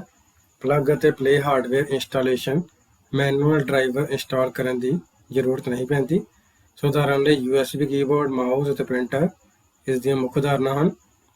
ਅੱਗੇ ਸਾਡੇ ਕੋਲ ਤੀਸਰਾ ਪ੍ਰਸ਼ਨ ਹੈ, PC ਸਿਕਿਉਰਿਟੀ ਟੂਲ ਬਾਰੇ ਲਿਖੋ। ਸੋ ਕੰਪਿਊਟਰ ਵਿੱਚ ਡਾਟਾ ਨੂੰ ਸੁਰੱਖਿਅਤ ਰੱਖਣ ਲਈ ਕੰਪਿਊਟਰ ਦੀ ਸਿਕਿਉਰਿਟੀ ਮਹੱਤਵਪੂਰਨ ਰੋਲ ਨਿਭਾਉਂਦੀ ਹੈ। ਸਿਕਿਉਰਿਟੀ ਵੱਖ-ਵੱਖ ਕਿਸਮਾਂ ਦੇ ਵਾਇਰਸਾਂ ਅਤੇ ਮਾਲਵੇਅਰ ਨੂੰ ਕੰਪਿਊਟਰ ਵਿੱਚ ਦਾਖਲ ਹੋਣ ਤੋਂ ਰੋਕਦੀ ਹੈ। ਕੰਪਿਊਟਰ ਦੀ ਸਿਕਿਉਰਿਟੀ ਲਈ ਅਸੀਂ ਕੰਪਿਊਟਰ ਵਿੱਚ ਵੱਖ-ਵੱਖ ਕਿਸਮਾਂ ਦੇ ਟੂਲ, ਸੌਫਟਵੇਅਰ ਦੀ ਵਰਤੋਂ ਕਰਦੇ ਹਾਂ। ਇਹਨਾਂ ਟੂਲ ਜਾਂ ਸੌਫਟਵੇਅਰ ਨੂੰ PC ਸਿਕਿਉਰਿਟੀ ਟੂਲ ਕਿਹਾ ਜਾਂਦਾ ਹੈ। ਉਦਾਹਰਨ ਦੇ ਲਈ ਐਂਟੀਵਾਇਰਸ, ਮਾਲਵੇਅਰ ਆਦਿ। ਚੌਥਾ ਪ੍ਰਸ਼ਨ ਹੈ, ਵਿੰਡੋ ਆਪਰੇਟਿੰਗ ਸਿਸਟਮ ਬਾਰੇ ਤੁਸੀਂ ਕੀ ਜਾਣਦੇ ਹੋ? ਸੋ ਆਪਰੇਟਿੰਗ ਸਿਸਟਮ ਇੱਕ ਸੌਫਟਵੇਅਰ ਹੁੰਦਾ ਹੈ ਜੋ ਕਿ ਇੱਕ ਯੂਜ਼ਰ ਅਤੇ ਕੰਪਿਊਟਰ ਹਾਰਡਵੇਅਰ ਦੇ ਵਿਚਕਾਰ ਇੱਕ ਇੰਟਰਫੇਸ ਮੁਹੱਈਆ ਕਰਵਾਉਂਦਾ ਹੈ। ਆਪਰੇਟਿੰਗ ਸਿਸਟਮ ਕੰਪਿਊਟਰ ਵਿੱਚ ਹੋਣਾ ਲਾਜ਼ਮੀ ਹੁੰਦਾ ਹੈ ਕਿਉਂਕਿ ਇਸ ਤੋਂ ਬਿਨਾਂ ਸਾਡੇ ਕੰਪਿਊਟਰ ਵਿੱਚ ਕੋਈ ਵੀ ਪ੍ਰੋਗਰਾਮ ਜਾਂ ਸੌਫਟਵੇਅਰ ਕੰਮ ਨਹੀਂ ਕਰਦਾ। ਆਪਰੇਟਿੰਗ ਸਿਸਟਮ ਐਪਲੀਕੇਸ਼ਨਾਂ ਨੂੰ ਇੱਕ ਮਾਹੌਲ ਮੁਹੱਈਆ ਕਰਵਾਉਂਦਾ ਹੈ ਜਿਸ ਵਿੱਚ ਪ੍ਰੋਗਰਾਮ ਰਨ ਹੋਣ ਤੋਂ ਬਾਅਦ ਆਪਣਾ ਕਾਰਜ ਕਰਦੇ ਹਨ। ਆਪਰੇਟਿੰਗ ਸਿਸਟਮ ਯੂਜ਼ਰ ਨੂੰ ਮਸ਼ੀਨੀ ਭਾਸ਼ਾ ਸਿੱਖੇ ਬਿਨਾਂ ਕੰਪਿਊਟਰ ਹਾਰਡਵੇਅਰ ਨਾਲ ਸੰਚਾਰ ਕਰਨ ਵਿੱਚ ਮਦਦ ਕਰਦਾ ਹੈ। ਅੱਗੇ ਸਾਡੇ ਕੋਲ ਪੰਜਵਾਂ ਪ੍ਰਸ਼ਨ ਹੈ, ਵਿੰਡੋ ਆਪਰੇਟਿੰਗ ਸਿਸਟਮ ਵਿੱਚ ਕੰਟਰੋਲ ਪੈਨਲ ਕੀ ਹੁੰਦਾ ਹੈ? So control panel window operating system ਦੀ ਇੱਕ ਵਿਸ਼ੇਸ਼ਤਾ ਹੈ ਜੋ ਕਿ ਯੂਜ਼ਰ ਨੂੰ ਸਿਸਟਮ ਸੈਟਿੰਗਾਂ ਅਤੇ ਕੰਟਰੋਲ ਨੂੰ ਸੁਧਾਰਨ ਦੀ ਆਗਿਆ ਦਿੰਦਾ ਹੈ। ਇਸ ਵਿੱਚ ਕਈ ਛੋਟੇ-ਛੋਟੇ ਪ੍ਰੋਗਰਾਮ ਹੁੰਦੇ ਹਨ ਜੋ ਹਾਰਡਵੇਅਰ ਅਤੇ ਸੌਫਟਵੇਅਰ ਸੈਟਿੰਗਾਂ ਨੂੰ ਵੇਖਣ ਅਤੇ ਬਦਲਣ ਲਈ ਵਰਤੇ ਜਾ ਸਕਦੇ ਹਨ। ਹਾਰਡਵੇਅਰ ਕੰਟਰੋਲ ਪੈਨਲ ਵਿੱਚ ਡਿਸਪਲੇ, ਕੀਬੋਰਡ ਅਤੇ ਮਾਊਸ ਸੈਟਿੰਗਾਂ ਅਤੇ ਸੌਫਟਵੇਅਰ ਕੰਟਰੋਲ ਪੈਨਲ ਵਿੱਚ ਮਿਤੀ ਅਤੇ ਸਮਾਂ, ਪਾਵਰ ਵਿਕਲਪ, ਫੌਂਟ ਅਤੇ ਪ੍ਰਬੰਧਕੀ ਟੂਲ ਸ਼ਾਮਲ ਹੁੰਦੇ ਹਨ। ਸੋ ਅੱਗੇ ਅਸੀਂ ਹੁਣ ਵੱਡੇ ਉੱਤਰ ਵਾਲੇ ਪ੍ਰਸ਼ਨ ਪੜ੍ਹਾਂਗੇ, ਜਿਹਦੇ ਵਿੱਚ ਪਹਿਲਾ ਪ੍ਰਸ਼ਨ ਹੈ, ਸੌਫਟਵੇਅਰ ਅਪਡੇਟ ਅਤੇ ਅਪਗ੍ਰੇਡ ਵਿੱਚ ਕਾਰ ਅੰਤਰ ਲਿਖੋ। ਸਭ ਤੋਂ ਪਹਿਲਾਂ ਅਸੀਂ ਸੌਫਟਵੇਅਰ ਅਪਡੇਟ ਬਾਰੇ ਪੜ੍ਹ ਲੈਂਦੇ ਹਾਂ। ਸੌਫਟਵੇਅਰ ਅਪਡੇਟ ਇੱਕ ਪੈਚ ਹੁੰਦਾ ਹੈ ਜੋ ਕਿ ਕਿਸੇ ਸੌਫਟਵੇਅਰ ਦੇ ਜਾਰੀ ਹੋਣ ਤੋਂ ਬਾਅਦ ਇਸ ਵਿੱਚ ਪ੍ਰਾਪਤ ਹੋਈਆਂ ਸਮੱਸਿਆਵਾਂ ਜਾਂ ਗਲਤੀਆਂ ਦੇ ਹੱਲ ਲੱਭਣ ਤੋਂ ਬਾਅਦ ਉਪਲਬਧ ਹੁੰਦਾ ਹੈ। ਜਦੋਂ ਅਸੀਂ ਕਿਸੇ ਐਪ ਜਾਂ ਆਪਰੇਟਿੰਗ ਸਿਸਟਮ ਨੂੰ ਅਪਡੇਟ ਕਰਦੇ ਹਾਂ ਤਾਂ ਇਹ ਅਪਡੇਟ ਐਪ ਜਾਂ ਆਪਰੇਟਿੰਗ ਸਿਸਟਮ ਵਿੱਚ ਪਾਈ ਗਈਆਂ ਗਲਤੀਆਂ ਨੂੰ ਦੁਰਸਤ ਕਰ ਦਿੰਦਾ ਹੈ। ਇੱਕ ਅਪਡੇਟ ਆਕਾਰ ਵਿੱਚ ਛੋਟਾ ਹੁੰਦਾ ਹੈ ਅਤੇ ਇਸ ਨੂੰ ਲਾਗੂ ਕਰਨ ਵਿੱਚ ਕੁਝ ਮਿੰਟ ਲੱਗ ਸਕਦੇ ਹਨ। ਅੱਗੇ ਸਾਡੇ ਕੋਲ ਹੈ ਸੌਫਟਵੇਅਰ ਅਪਗ੍ਰੇਡ। ਸੌਫਟਵੇਅਰ ਅਪਗ੍ਰੇਡ ਪੁਰਾਣੇ ਸੌਫਟਵੇਅਰ ਵਰਜ਼ਨ ਨੂੰ ਨਵੇਂ ਵਰਜ਼ਨ ਵਿੱਚ ਤਬਦੀਲ ਕਰਨਾ ਹੁੰਦਾ ਹੈ। ਜਦੋਂ ਸੌਫਟਵੇਅਰ ਵਿੱਚ ਕੀਤੀਆਂ ਤਬਦੀਲੀਆਂ ਮਹੱਤਵਪੂਰਨ ਹੁੰਦੀਆਂ ਹਨ ਤਾਂ ਅਸੀਂ ਇਸ ਨੂੰ ਅਪਗ੍ਰੇਡ ਕਹਿੰਦੇ ਹਾਂ। ਉਦਾਹਰਨ ਲਈ, ਜੇਕਰ ਅਸੀਂ ਆਪਣੇ ਕੰਪਿਊਟਰ ਸਿਸਟਮ ਵਿੱਚ ਇੰਸਟਾਲ ਵਿੰਡੋ 8.1 ਆਪਰੇਟਿੰਗ ਸਿਸਟਮ ਨੂੰ ਵਿੰਡੋ 10 ਆਪਰੇਟਿੰਗ ਸਿਸਟਮ ਨਾਲ ਬਦਲ ਦਿੰਦੇ ਹਾਂ ਤਾਂ ਇਸ ਨੂੰ ਅਪਗ੍ਰੇਡ ਕਿਹਾ ਜਾਂਦਾ ਹੈ। ਇੱਕ ਅਪਗ੍ਰੇਡ ਵਿੱਚ ਕਈ ਤਰ੍ਹਾਂ ਦੀਆਂ ਨਵੀਆਂ ਵਿਸ਼ੇਸ਼ਤਾਵਾਂ ਅਤੇ ਵਿਕਲਪ ਸ਼ਾਮਲ ਹੁੰਦੇ ਹਨ ਜੋ ਕਿ ਕਿਸੇ ਸੌਫਟਵੇਅਰ ਜਾਂ ਆਪਰੇਟਿੰਗ ਸਿਸਟਮ ਦੇ ਮੌਜੂਦਾ ਵਰਜ਼ਨ ਵਿੱਚ ਨਹੀਂ ਹੁੰਦੇ ਹਨ। ਦੂਸਰਾ ਪ੍ਰਸ਼ਨ ਹੈ, ਪ੍ਰੀਵੈਂਟਿਵ ਮੇਨਟੇਨੈਂਸ ਲਈ ਮੁੱਢਲੇ ਦਿਸ਼ਾ ਨਿਰਦੇਸ਼ਾਂ ਦੀ ਵਿਆਖਿਆ ਕਰੋ। ਸੋ ਪ੍ਰੀਵੈਂਟਿਵ ਮੇਨਟੇਨੈਂਸ ਸਾਡੇ ਕੋਲ ਜਿਹੜੇ ਮੁੱਢਲੇ ਦਿਸ਼ਾ ਨਿਰਦੇਸ਼ ਹੈ, ਜਿਸ ਵਿੱਚ ਪਹਿਲਾ ਹੈ, ਕੰਪਿਊਟਰ ਸਿਸਟਮ ਦੇ ਕਿਸੇ ਵੀ ਹਿੱਸੇ ਨੂੰ ਸਾਫ਼ ਕਰਨ ਤੋਂ ਪਹਿਲਾਂ ਸਿਸਟਮ ਨੂੰ ਬੰਦ ਅਤੇ ਅਨਪਲੱਗ ਕਰੋ। ਕਦੇ ਵੀ ਇਸ ਦੇ ਕਿਸੇ ਭਾਗ ਤੋਂ ਕੋਈ ਤਰਲ ਪਦਾਰਥ ਨਾ ਲਗਾਓ ਅਤੇ ਕੋਈ ਅਜਿਹਾ ਕੱਪੜਾ ਜਿਸ ਦੇ ਬੁਰ ਨਾ ਝੜਦੇ ਹੋਣ ਉਸ ਕੱਪੜੇ ਨਾਲ ਹੀ PC ਨੂੰ ਸਾਫ਼ ਕਰੋ। ਦੂਸਰਾ ਹੈ, ਕੰਪਿਊਟਰ ਕੇਸ ਨੂੰ ਕੱਪੜੇ ਨਾਲ ਸਾਫ਼ ਕਰੋ ਅਤੇ ਇਸ ਦੀਆਂ ਪੋਰਟਾਂ ਨੂੰ ਵੀ ਸਾਫ਼ ਕਰੋ। ਵੈਕਿਊਮ ਕਲੀਨਰ ਦੀ ਕੰਪਰੈਸ ਕੀਤੀ ਹੋਈ ਹਵਾ ਨਾਲ ਵੀ ਇਸ ਨੂੰ ਸਾਫ਼ ਕੀਤਾ ਜਾ ਸਕਦਾ ਹੈ। ਤੀਸਰਾ ਹੈ, ਮਾਊਸ ਕੰਪਿਊਟਰ ਸਿਸਟਮ ਦਾ ਮਹੱਤਵਪੂਰਨ ਯੰਤਰ ਹੈ। ਆਪਟੀਕਲ ਮਾਊਸ ਹੇਠਲੇ ਪਾਸੇ ਤੋਂ ਗੰਦਾ ਹੋ ਜਾਂਦਾ ਹੈ ਜਿਸ ਕਾਰਨ ਇਸ ਦਾ ਪੁਆਇੰਟਰ ਸਹੀ ਢੰਗ ਨਾਲ ਕੰਮ ਨਹੀਂ ਕਰਦਾ। ਸੋ ਮਾਊਸ ਦੇ ਹੇਠਲੇ ਪਾਸੇ ਨੂੰ ਸਾਫ਼ ਰੱਖਣ ਲਈ ਮਾਊਸ ਦੇ ਹੇਠਾਂ ਹਮੇਸ਼ਾ ਵਧੀਆ ਕਿਸਮ ਦਾ ਮਾਊਸ ਪੈਡ ਵਰਤੋ। ਚੌਥਾ ਪੁਆਇੰਟ ਹੈ, ਕੰਪਿਊਟਰ ਸਿਸਟਮ ਦੇ ਕੰਮ ਕਰਨ ਤੋਂ ਬਾਅਦ ਅਸੀਂ ਕੀਬੋਰਡ ਨੂੰ ਕਿਸੇ ਕਵਰ ਨਾਲ ਨਹੀਂ ਢੱਕਦੇ ਜਿਸ ਕਾਰਨ ਮਿੱਟੀ ਅਤੇ ਹੋਰ ਧੂੜ ਕਣ ਕੀਬੋਰਡ ਤੇ ਜੰਮ ਜਾਂਦੇ ਹਨ।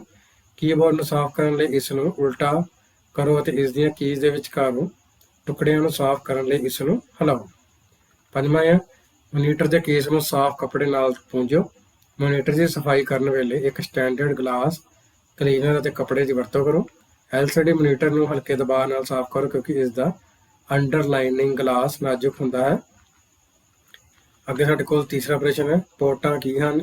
ਕਿਸੇ ਦੋ ਕਿਸਮ ਦੀਆਂ ਕੰਪਿਊਟਰ ਪੋਰਟਾਂ ਦੀ ਵਿਆਖਿਆ ਕਰੋ। ਸੋ ਕੰਪਿਊਟਰ ਹਾਰਡਵੇਅਰ ਵਿੱਚ ਇੱਕ ਪੋਰਟ ਕੰਪਿਊਟਰ ਅਤੇ ਹੋਰ ਉਪਕਰਨਾਂ ਜਾਂ ਪੈਰੀਫੇਰਲ ਉਪਕਰਨਾਂ ਦੇ ਵਿਚਕਾਰ ਇੱਕ ਸੰਚਾਰ ਦਾ ਕੰਮ ਕਰਦਾ ਹੈ। ਕੰਪਿਊਟਰ ਪੋਰਟਾਂ ਦੇ ਬਹੁਤ ਸਾਰੇ ਉਪਯੋਗ ਹੁੰਦੇ ਹਨ, ਜਿਵੇਂ ਕਿ ਇੱਕ ਮੋਨੀਟਰ, ਵੈਬਕੈਮ, ਸਪੀਕਰ ਜਾਂ ਹੋਰ ਉਪਕਰਨਾਂ ਨੂੰ ਜੋੜਨਾ। ਸੋ ਅੱਗੇ ਹੁਣ ਅਸੀਂ ਪੋਰਟ ਦੀਆਂ ਕਿਸਮਾਂ ਬਾਰੇ ਜਾਣ ਲੈਂਦੇ ਹਾਂ, ਜਿਸ ਵਿੱਚ ਸਾਡੇ ਕੋਲ ਪਹਿਲੀ ਪੋਰਟ ਹੈ ਪੈਰਲਲ ਪੋਰਟ। ਇਹ ਪੋਰਟ ਸਕੈਨਰਾਂ ਅਤੇ ਪ੍ਰਿੰਟਰਾਂ ਲਈ ਵਰਤੀ ਜਾਂਦੀ ਹੈ ਅਤੇ ਇਸ ਨੂੰ ਪ੍ਰਿੰਟਰ ਪੋਰਟ ਵੀ ਕਿਹਾ ਜਾਂਦਾ ਹੈ। ਇਸ ਵਿੱਚ 25 ਪਿੰਨਾਂ ਲੱਗੀਆਂ ਹੁੰਦੀਆਂ ਹਨ। ਦੂਸਰੀ ਸਾਡੇ ਕੋਲ ਹੈ PS2 ਪੋਰਟ। ਇਹ ਪੋਰਟ ਪੁਰਾਣੇ ਕਿਸਮ ਦੇ ਕੰਪਿਊਟਰ ਕੀਬੋਰਡ ਅਤੇ ਮਾਊਸ ਲਈ ਵਰਤੀ ਜਾਂਦੀ ਹੈ। ਪੁਰਾਣੇ ਸਾਰੇ ਕੰਪਿਊਟਰ PS2 ਪੋਰਟ ਪ੍ਰਦਾਨ ਕਰਦੇ ਹਨ, ਇੱਕ ਮਾਊਸ ਅਤੇ ਦੂਜਾ ਕੀਬੋਰਡ ਲਈ। ਮਾਊਸ ਪੋਰਟ ਹਰੇ ਰੰਗ ਦੇ ਕੋਡ ਅਤੇ ਕੀਬੋਰਡ ਮੈਜੈਂਟਾ ਰੰਗ ਵਿੱਚ ਆਉਂਦੀ ਹੈ। ਅੱਗੇ ਸਾਡੇ ਕੋਲ ਤੀਸਰਾ ਹੈ ਯੂਨੀਵਰਸਲ ਸੀਰੀਅਲ ਬੱਸ। ਇਹ ਪੋਰਟ ਬਾਹਰੀ USB ਡਿਵਾਈਸਾਂ ਜਿਵੇਂ ਬਾਹਰੀ hard disk, printer, scanner, mouse, keyboard ਆਦਿ ਨੂੰ ਜੋੜਦੀ ਹੈ। ਐਡਵਾਂਸ ਮਾਡਲਾਂ ਵਿੱਚ 4 USB ਪੋਰਟਾਂ ਹੁੰਦੀਆਂ ਹਨ। ਅੱਗੇ ਸਾਡੇ ਕੋਲ ਚੌਥਾ ਪ੍ਰਸ਼ਨ ਹੈ ਯੂਟਿਲਿਟੀ ਪ੍ਰੋਗਰਾਮ ਕੀ ਹਨ। ਕਿਸੇ ਵੀ ਇੱਕ ਯੂਟਿਲਿਟੀ ਪ੍ਰੋਗਰਾਮ ਨੂੰ ਵਿਸਤਾਰ ਵਿੱਚ ਦੱਸੋ। ਸੋ ਯੂਟਿਲਿਟੀ ਪ੍ਰੋਗਰਾਮ ਉਹ ਪ੍ਰੋਗਰਾਮ ਹੁੰਦੇ ਹਨ ਜੋ ਕੰਪਿਊਟਰ ਫੰਕਸ਼ਨਾਂ, ਸਰੋਤਾਂ ਜਾਂ ਫਾਈਲਾਂ ਦੇ ਪ੍ਰਬੰਧਨ ਨਾਲ ਸੰਬੰਧਿਤ ਇੱਕ ਖਾਸ ਕੰਮ ਕਰਦੇ ਹਨ, ਜਿਵੇਂ ਕਿ ਪਾਸਵਰਡ ਸੁਰੱਖਿਆ, ਮੈਮਰੀ ਪ੍ਰਬੰਧਨ, ਵਾਇਰਸ ਸੁਰੱਖਿਆ ਅਤੇ ਫਾਈਲ ਕੰਪਰੈਸ਼ਨ ਆਦਿ ਯੂਟਿਲਿਟੀ ਪ੍ਰੋਗਰਾਮ ਅਖਵਾਉਂਦੇ ਹਨ। ਇਸ ਦੇ ਮੁੱਢਲੇ ਪ੍ਰੋਗਰਾਮਾਂ ਵਿੱਚ ਫਾਈਲ ਫੋਲਡਰ ਪ੍ਰਬੰਧਨ, ਫਾਈਲ ਸਰਚ ਅਤੇ ਤੁਲਨਾ, ਡਿਸਕ ਫਾਰਮੈਟ ਅਤੇ ਪਾਰਟੀਸ਼ਨ ਅਤੇ ਹਾਰਡਵੇਅਰ ਦੀ ਸਿਹਤ ਦੀ ਜਾਂਚ ਕਰਨ ਲਈ ਡਾਇਗਨੋਸਟਿਕ ਰੂਟੀਨ ਸ਼ਾਮਲ ਹੁੰਦੇ ਹਨ।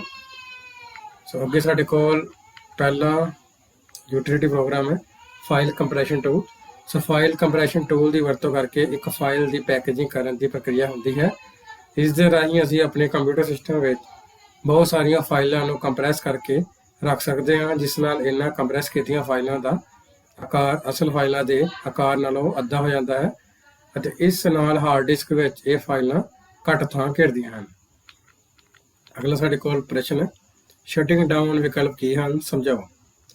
ਸੋ ਵਿੰਡੋ ਵਿੱਚ ਕੰਪਿਊਟਰ ਨੂੰ ਬੰਦ ਕਰਨ ਦੀ ਕੀ ਸਟਾਰਟ ਮੈਨੂ ਵਿੱਚ ਮੌਜੂਦ ਹੁੰਦੀ ਹੈ। ਜਦੋਂ ਅਸੀਂ ਸਟਾਰਟ ਬਟਨ ਤੇ ਕਲਿੱਕ ਕਰਦੇ ਹਾਂ ਤਾਂ ਸਾਨੂੰ ਸ਼ਟ ਡਾਊਨ ਬਟਨ ਦੇ ਨਾਲ ਹੋਰ ਆਪਸ਼ਨਾਂ ਵੀ ਨਜ਼ਰ ਆਉਂਦੀਆਂ ਹਨ, ਜਿਵੇਂ ਕਿ switch user, log off, lock, restart, sleep, hibernate ਆਦਿ। Switch user, log off, lock ਅਤੇ ਸਲੀਪ ਆਪਸ਼ਨ ਕੰਪਿਊਟਰ ਨੂੰ ਬੰਦ ਨਹੀਂ ਕਰਦੀਆਂ, ਜਦਕਿ ਰੀਸਟਾਰਟ, ਹਾਈਬਰਨੇਟ ਅਤੇ ਸ਼ਟ ਡਾਊਨ ਆਪਸ਼ਨ ਸਿਸਟਮ ਨੂੰ ਬੰਦ ਕਰਦੀਆਂ ਹਨ। ਸੋ ਆਓ ਅਸੀਂ ਹੁਣ ਸ਼ਟਿੰਗ ਡਾਊਨ ਦੇ ਵੱਖ-ਵੱਖ ਵਿਕਲਪਾਂ ਬਾਰੇ ਜਾਣੀਏ, ਜਿਸ ਵਿੱਚ ਪਹਿਲਾ ਹੈ ਸਵਿਚ ਯੂਜ਼ਰ। ਇਸ ਆਪਸ਼ਨ ਦੀ ਵਰਤੋਂ ਕਰਕੇ ਇੱਕ ਯੂਜ਼ਰ ਦੂਜੇ ਯੂਜ਼ਰ ਅਕਾਊਂਟ ਵਿੱਚ ਲੌਗਇਨ ਕਰਕੇ ਕੰਪਿਊਟਰ ਨੂੰ ਐਕਸੈਸ ਕਰ ਸਕਦਾ ਹੈ ਅਤੇ ਸਾਡੇ ਵੱਲੋਂ ਚਲਾਏ ਗਏ ਪ੍ਰੋਗਰਾਮ ਚੱਲਦੇ ਰਹਿੰਦੇ ਹਨ। ਦੂਸਰਾ ਹੈ ਲੌਗ ਆਫ। ਇਸ ਆਪਸ਼ਨ ਦੀ ਵਰਤੋਂ ਨਾਲ ਅਸੀਂ ਆਪਣੇ ਵਿੰਡੋ ਸੈਸ਼ਨ ਨੂੰ ਖਤਮ ਕਰ ਸਕਦੇ ਹਾਂ, ਆਪਣੇ ਕੰਮ ਨੂੰ ਸੇਵ ਕਰ ਸਕਦੇ ਹਾਂ ਅਤੇ ਪ੍ਰੋਗਰਾਮ ਬੰਦ ਕਰ ਸਕਦੇ ਹਾਂ। ਇਸ ਮੋਡ ਵਿੱਚ ਵਿੰਡੋ ਚੱਲਦੀ ਰਹਿੰਦੀ ਹੈ ਅਤੇ ਕਿਸੇ ਹੋਰ ਯੂਜ਼ਰ ਦੇ ਵਰਤਣ ਲਈ ਤਿਆਰ ਰਹਿੰਦੀ ਹੈ। ਤੀਸਰਾ ਹੈ ਲੌਕ। ਇਹ ਆਪਸ਼ਨ ਵਿੰਡੋ ਲੌਗਇਨ ਸਕਰੀਨ ਪ੍ਰਦਰਸ਼ਿਤ ਕਰਕੇ ਸਾਡੀ ਚੀਜ਼ਾਂ ਦੀ ਰੱਖਿਆ ਵਿੱਚ ਸਹਾਇਤਾ ਕਰਦੀ ਹੈ। ਕੰਪਿਊਟਰ ਵਿੱਚ ਦੁਬਾਰਾ ਦਾਖਲ ਹੋਣ ਲਈ ਸਾਨੂੰ ਆਪਣਾ ਪਾਸਵਰਡ ਟਾਈਪ ਕਰਨਾ ਪੈਂਦਾ ਹੈ। ਉਸ ਤੋਂ ਬਾਅਦ ਅਗਲਾ ਆਪਸ਼ਨ ਹੈ ਰੀਸਟਾਰਟ। ਇਸ ਆਪਸ਼ਨ ਦੀ ਵਰਤੋਂ ਕੰਪਿਊਟਰ ਨੂੰ ਮੁੜ ਤੋਂ ਬੰਦ ਕਰਕੇ ਸਟਾਰਟ ਕਰਨ ਲਈ ਉਦੋਂ ਕੀਤੀ ਜਾਂਦੀ ਹੈ ਜਦੋਂ ਕਿਸੇ ਐਪਲੀਕੇਸ਼ਨ ਨੂੰ ਲਾਗੂ ਕਰਨਾ ਹੋਵੇ। ਸੋ ਕੰਪਿਊਟਰ ਕਿਸੇ ਦੂਜੇ ਕੰਮ ਵਿੱਚ ਰੁੱਝ ਗਿਆ ਹੋਵੇ ਜਾਂ ਹੈਂਗ ਹੋ ਗਿਆ ਹੋਵੇ ਜਾਂ ਕੰਪਿਊਟਰ ਨੂੰ ਬੂਟਿੰਗ ਵੇਲੇ ਸਕੈਨ ਕਰਨਾ ਹੋਵੇ। ਉਸ ਤੋਂ ਬਾਅਦ ਸਲੀਪ ਮੋਡ। ਇਸ ਆਪਸ਼ਨ ਦੀ ਵਰਤੋਂ ਉਸ ਵੇਲੇ ਕੀਤੀ ਜਾਂਦੀ ਹੈ ਜਦੋਂ ਅਸੀਂ ਕੰਪਿਊਟਰ ਦੇ ਕੁਝ ਦੇਰ ਲਈ ਕੋਈ ਵੀ ਕੰਮ ਨਾ ਕਰਨਾ ਹੋਵੇ। ਇਸ ਨਾਲ ਬਿਜਲੀ ਦੀ ਬਚਤ ਹੁੰਦੀ ਹੈ। ਇਸ ਮੋਡ ਵਿੱਚ ਕੰਪਿਊਟਰ ਨੂੰ ਮੁੜ ਤੋਂ ਵਰਕਿੰਗ ਕੰਡੀਸ਼ਨ ਵਿੱਚ ਲਿਆਉਣ ਲਈ ਮਾਊਸ ਦੇ ਬਟਨ ਜਾਂ ਕੀਬੋਰਡ ਤੋਂ ਕੋਈ ਵੀ ਕੀ ਦਬਾਈ ਜਾ ਸਕਦੀ ਹੈ। ਇਸ ਤੋਂ ਬਾਅਦ ਅਗਲਾ ਸਾਡੇ ਕੋਲ ਹੈ ਹਾਈਬਰਨੇਟ। ਇਹ ਸਭ ਤੋਂ ਵਧੀਆ ਪਾਵਰ ਸੇਵਿੰਗ ਮੋਡ ਹੈ। ਜਦੋਂ ਇਸ ਆਪਸ਼ਨ ਦੀ ਵਰਤੋਂ ਕੀਤੀ ਜਾਂਦੀ ਹੈ ਤਾਂ ਕੰਪਿਊਟਰ ਸ਼ਟਡਾਊਨ ਹੋ ਜਾਂਦਾ ਹੈ। ਇਸ ਆਪਸ਼ਨ ਦੀ ਵਰਤੋਂ ਕਰਨ ਨਾਲ ਮੈਮਰੀ ਵਿੱਚ ਸਾਡੀ ਗਤੀਵਿਧੀਆਂ ਸੇਵ ਹੋ ਜਾਂਦੀਆਂ ਹਨ। ਇਸ ਮੋਡ ਵਿੱਚ ਕੰਪਿਊਟਰ ਨੂੰ ਸਲੀਪ ਜਾਂ ਸਟੈਂਡ ਬਾਈ ਮੋਡ ਨਾਲੋਂ ਦੁਬਾਰਾ ਚਾਲੂ ਕਰਨ ਵਿੱਚ ਬਹੁਤ ਸਮਾਂ ਲੱਗਦਾ ਹੈ। ਲਾਸਟ ਸਾਡੇ ਕੋਲ ਸ਼ਟਡਾਊਨ। ਇਸ ਆਪਸ਼ਨ ਦੀ ਵਰਤੋਂ ਕਰਨ ਨਾਲ ਸਾਡਾ ਕੰਪਿਊਟਰ ਬੰਦ ਹੋ ਜਾਂਦਾ ਹੈ ਅਤੇ ਅਸੀਂ ਆਪਣੇ ਖਾਤੇ ਤੋਂ ਲੌਗ ਆਊਟ ਹੋ ਜਾਂਦੇ ਹਾਂ ਅਤੇ ਇਹ ਸਾਡੇ ਪ੍ਰੋਗਰਾਮਾਂ ਨੂੰ ਬੰਦ ਕਰ ਦਿੰਦਾ ਹੈ। ਇਹ ਆਪਸ਼ਨ ਕੰਪਿਊਟਰ ਦੇ ਬੰਦ ਹੋਣ ਤੋਂ ਪਹਿਲਾਂ ਸਾਨੂੰ ਆਪਣਾ ਡਾਟਾ ਸੇਵ ਕਰਨ ਦੀ ਆਗਿਆ ਦਿੰਦਾ ਹੈ। ਸੋ ਬੱਚਿਓ, ਜੇਕਰ ਤੁਹਾਨੂੰ ਇਹ ਵੀਡੀਓ ਵਧੀਆ ਲੱਗੀ ਤਾਂ ਇਸ ਚੈਨਲ ਨੂੰ ਲਾਈਕ, ਸਬਸਕ੍ਰਾਈਬ ਅਤੇ ਸ਼ੇਅਰ ਕਰਨਾ ਨਾ ਭੁੱਲਿਓ ਅਤੇ ਬੈਲ ਆਈਕਨ ਤੇ ਕਲਿੱਕ ਕਰਕੇ ਆਲ ਨੋਟੀਫਿਕੇਸ਼ਨ ਤੇ ਕਲਿੱਕ ਕਰਨਾ ਵੀ ਨਾ ਭੁੱਲਿਓ, ਤਾਂ ਕਿ ਤੁਹਾਨੂੰ ਇਸੇ ਤਰ੍ਹਾਂ ਦੇ ਨਾਲ ਹੋਰ ਵੀ ਐਜੂਕੇਸ਼ਨਲ ਵੀਡੀਓ ਦੀ ਨੋਟੀਫਿਕੇਸ਼ਨ ਮਿਲਦੀ ਰਹੇ। ਧੰਨਵਾਦ।